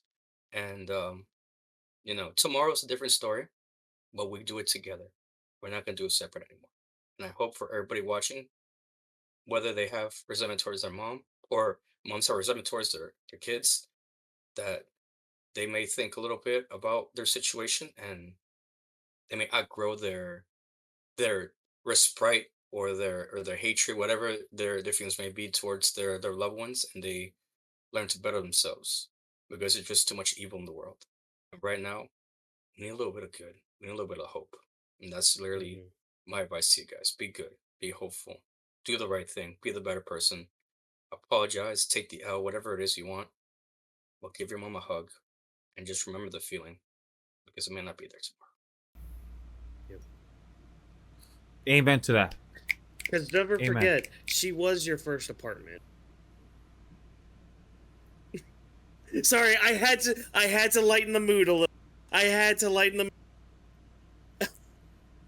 Girl was your first house, I and had to. it was your first to. house, and then you move out.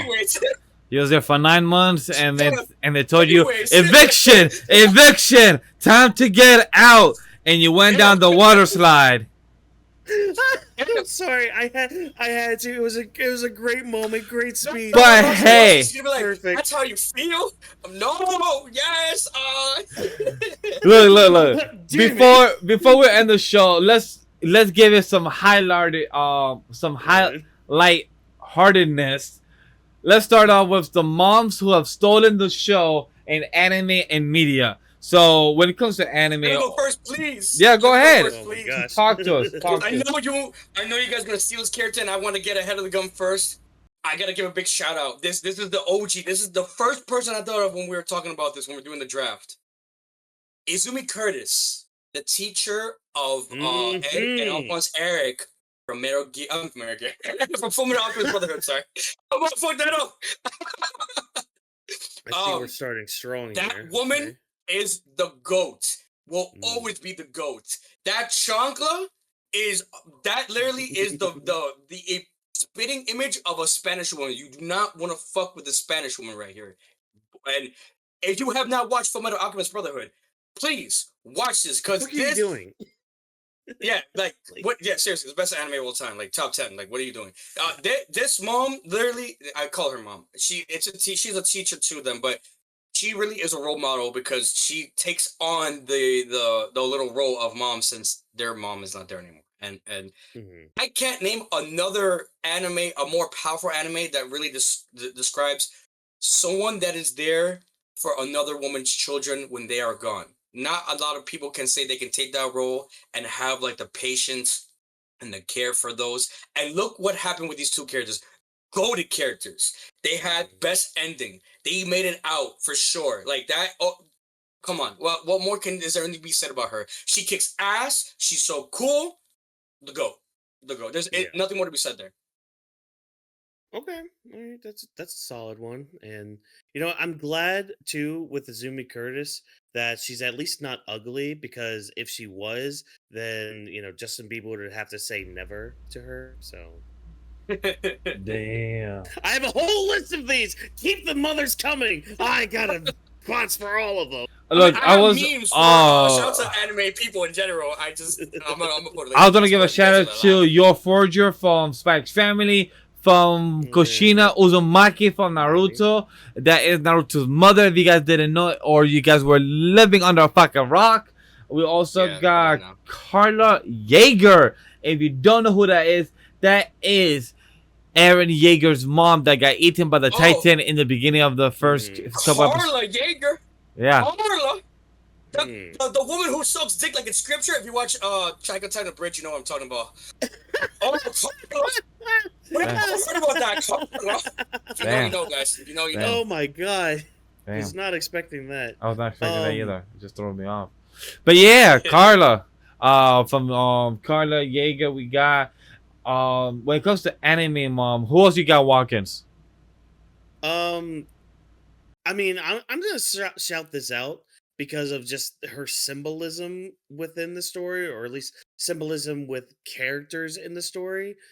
And since you mentioned Naruto, I'm gonna mention another three.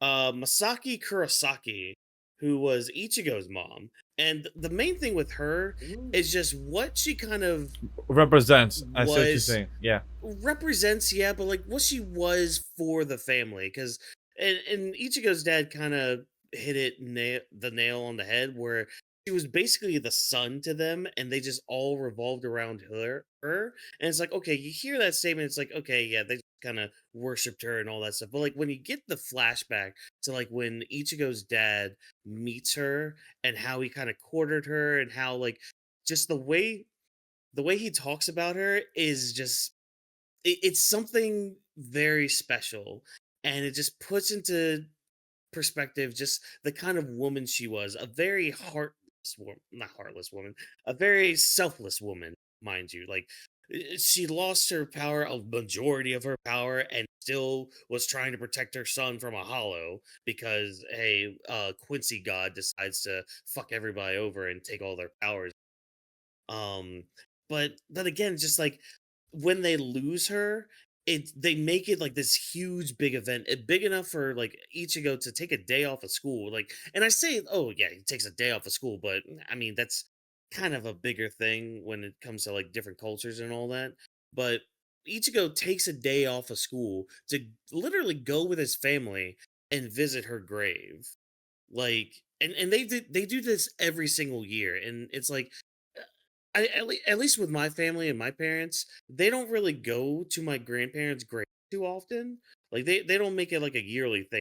They might post something on you could tell that they're down on a certain day when it's like an anniversary of it. Yeah. But they don't do anything to like really like go visit the grave, worship them in that aspect of it.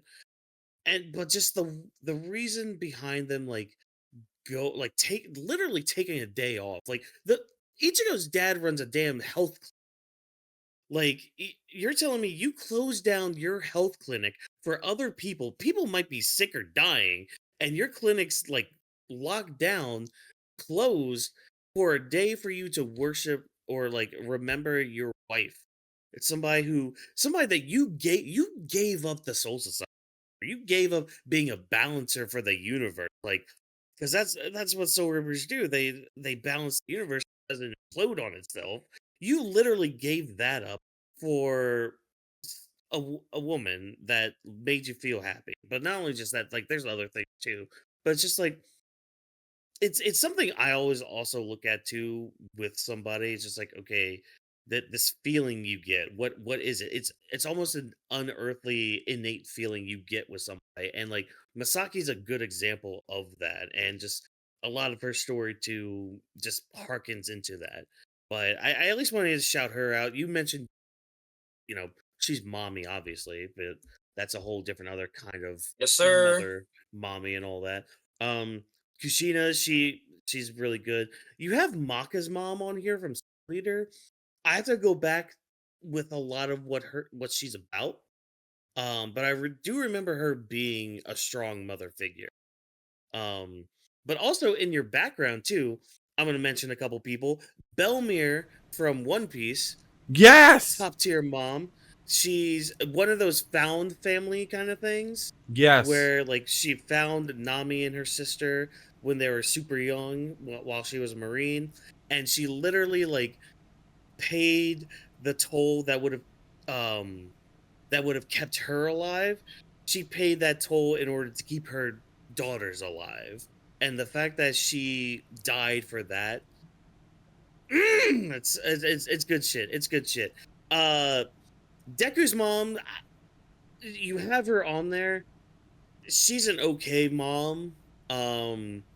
I kind of have some ill will towards her because if you remember our comments earlier, a mother supporting her child no matter what. She kind of stopped supporting Deku in wanting to become a hero.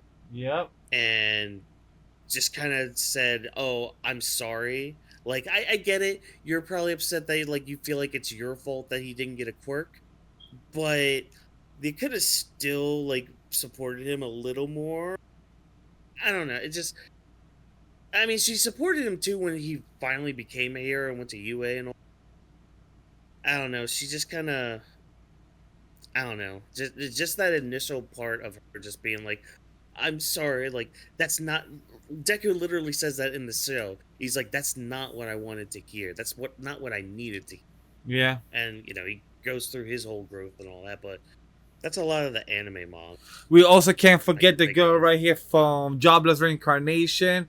Our girl from Ruda's mom. We also have the mother from Dororo. Right here, the mother from Dororo. Yours right here. I forgot who this is in the top of my image. Oreo? Is that the mom from that Oreo? That looks like the girl's mom. I might be wrong with the anime. She looks very familiar. Vash, I'm surprised you don't have the mother series where like the dude and his mom get transported to some universe. Is it something where like she's like a dual wielder? Are you talking about the 2-hit combo? No, I'm not gonna have that one. Nope. Yeah. Nope. Oh, why not? Why not? She's a mother. Perfect, bro. That would have been awesome. She's a mother. Yeah, she's the mother, but she's not my mother. And here, and I'm not gonna be representing her out here. I don't know about that. Oh, I don't know about that. I've seen some art. I've seen some art of that mother.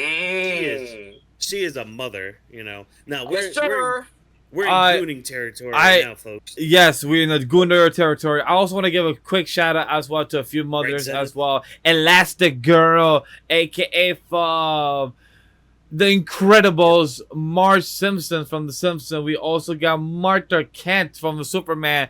It shows you even having an alien boy from a different planet and you sheltering him by having the goodwill heart of good bited citizens as Jonathan Kent and Martha Kent. They raise Clark Kent to becoming the hero that he is, and that's what shows you in storytelling that if you have the mom to shield you and and guide you in the right direction, you could become amazing. And that's because of having great parental figures, not like having some guy like your father, like General Zod, and wants to fuck up the whole type of military type of function, aka Kara, Dad. It's all fuck up. Look, I'm just glad that none of these moms are so poor that when you ask her, "Hey, what's for dinner tonight?" she lights her pocket on fire and says, "Hot shit." Well, damn. All right. Especially Elastigirl. At least Elastigirl has some money, Martha Wayne or Martha Kent. I don't know. I mean, at least they're not so ugly that when the Kool-Aid Man through the wall, he said, "Oh no." A big shout out. A big shout out to Dexter's mom. To Dexter's mom. The hips. The hips don't lie. We got to Jimmy Neutron. We also got Danny Phantom's mom. A big shout out to Danny Phantom's mom. Again, the hips don't lie to either of them. the hip line for them. Who else you guys got before we end the show? Like any last minute? Oh, the mom from the show from Gumbo from Cartoon Network. What was I saying? One Whawkins. So yeah, so you was telling me about the other characters. Those were great choices. Crash, now that we have you back, coming back to us, and with all that connecting, you know, tissue, talk to us of any last remaining moms that you want to shout out to. Is it live action and cartoon? Anyone from the list of pictures we got? What else? Talk to me. I mean, the only person that came to mind that I had on my list was Miyako Saito, the mom from Oshinoko. Her story is a little interesting to say, at least, because she was originally she's not the mom of Ruby and but she is mom. But she is mom. Like she did a 180. You know, she was like, oh, she's one of those kind of bitches. But then she's like, oh no, she got humbled by the reincarnated, you know, two older people, and she came around. But realistically, like she actually came around and actually started supporting them. So for Strawberry Productions and you know the work that they're doing, you know, Aqua being an actor and you know Ruby trying to be an idol. So I gotta give her props for it too. Like you know that's if that's not an example of being a motherly influence on your DK kids, I don't know what is. Okay. But that's all I really had on my list. But like the goal for me was, come on, you can't be Fullmetal Alchemist Brotherhood. You really can't. That was that's up there. Yeah, you can. A special shout out to the mother from Kill la Kill, because you know you were looking out for them hard. You wanted family, and so much so, in fact, that you created a special suit to control one of them. So good on you. Forgot your name because it's been like almost 10 years, but hey, good on you, mother from Kill la Kill. Also, Oh my God. Another one. Our girl Chi-Chi. Our girl Chi-Chi from Dragon Ball. The old school. She raised Gohan. She put this man, said, fuck that hand-to-hand combat. You're going to put this mind to school, to work, and go out there. So, Android 18, you also became a mother. Chi-Chi as well. Shout out to you. You raised Goten and Gohan. Bulma's better. Bulma 2. 100%. Bulma 2. Remember. Vegeta likes to shower. Vegeta likes to shower together, yeah. No more bad time. She's mother and mommy. Yes. All in one. Sure. And if you know, you know. And Rhea Ripley, a big shout out to her. Oh yeah, big shout out to mommy. Oh my gosh. The mommies of them all, a big shout out to her. But Crash, talk to us. Before I forget, there's one. I do have a list. Shout out to CBR, which I know Vash hates for whatever reason. Shout out to CBR. They have a ranking of pretty moms for anime, and number 5 on the list is Shoto Komi from Komi Can't Communicate. I'm gonna send down the Discord. If you know Komi Can't Communicate, though? Yes, but adult version. So you know, if you know, you know. Okay, you know. Yeah. That's what he said. If you've seen the anime, you already know where I'm going with this. A tremendous mom. Very, very funny. You have always the good cup, bad cup situation with your moms and dads. You know, one's serious, one's chillax. That mom is the definition of literally like she's just so funny and chill. Like you can just hang out with her and it would be the coolest thing in the world. Honestly. Yeah. Shout out to her. Why is Medusa on this list? Attractive. Never mind. This is a different than I thought. Yeah. Attractive. Okay, you know what? Fine. Medusa can stay on. We said Hinata, right, from Naruto. I just want to make sure we haven't, but we could now. Hinata, both mother and mommy. Hinata definitely for sure we're all in the same one. Oh, let me see. Who's that guy? I'm trying to see. Oh, Biscuit from Fairy Tail. Historia. Historia. Why do we have Historia from Attack on Titan? Oh my freaking god! Okay, Historia's not bad. Like if you really. Why is Sakura on this list? She is the mother. Get her big forehead out of here. That's wild. I mean, she is the mom. Get her big ass forehead out of here. Bulma's number 17. That's crazy. Bulma is number 17. Yeah, I'm trying to see what's number 1. Dragon Ball, we got. The mom of Marquis Don't tell me yet. I'm going through this right Yasuo now. Taka also. Don't tell me what Makia's number 1 nice. is. Hey, look. There's the two-handed mommy. Yeah, from 14 is the Yeah, that's what I'm two-handed. saying. Sir, That's what I'm saying. don't. Wait, who are you? From Sun Until the End. Who is this? Yagi.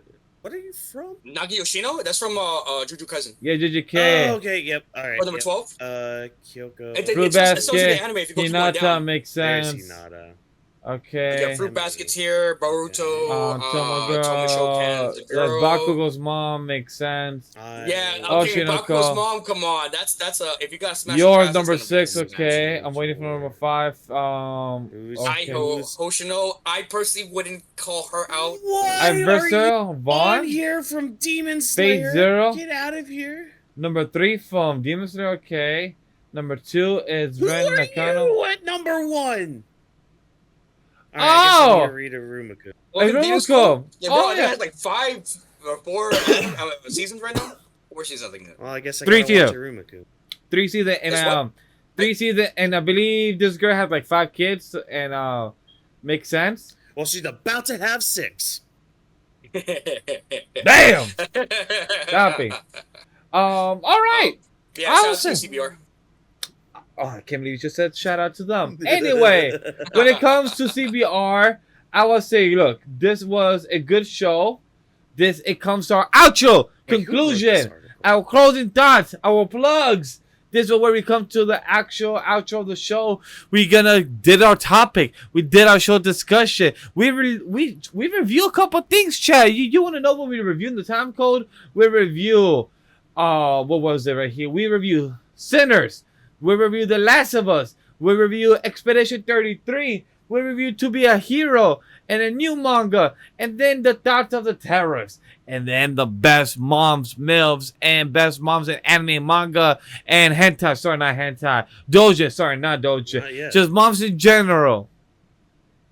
Yes. That's all I got. How about you guys? Any last thoughts? Any last comments? Any last moms or MILFs and hentai?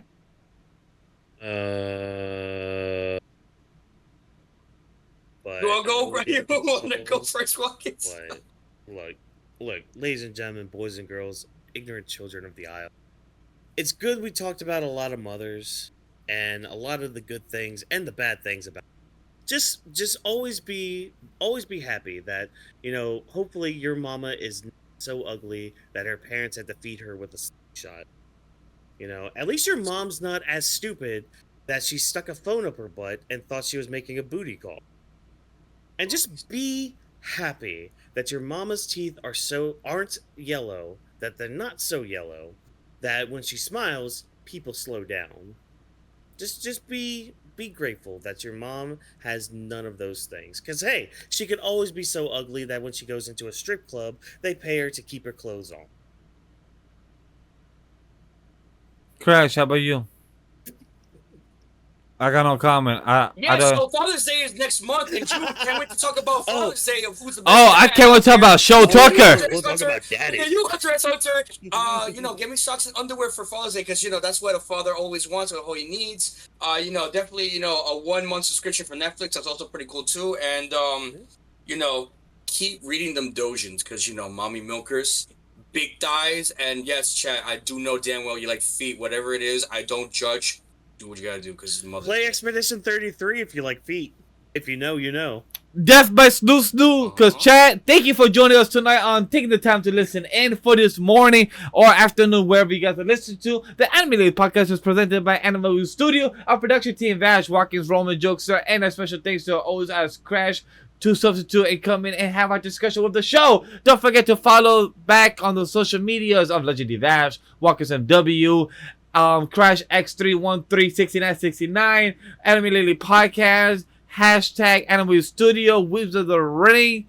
Lastly, share, like, and most importantly, get the feedback and let us know what you thought about this episode. You guys was what make the show and help us succeed. On behalf of everyone at Anime W3 Studio, thank you for joining us in the Anime Podcast. See you later. Take care. This podcast was not recorded by a live studio audience. We'll see you in the next one. Take care. To the best father, Show Tucker. Why? No, Why? no, No. no. No. You know, there was a thing. There was an anime take. If you could fight one person in the anime world, who would it be? And someone said Shotoker. I'm like, yes, I would fight that man. I would do it for free. No, keep the money. That man can get all the smoke. Hell no. See, nah. Happy Mother's Day, because us fathers ain't shit. But that's just the Hispanic Assassin's take. Have a good day, guys. We'll see you in the next episode.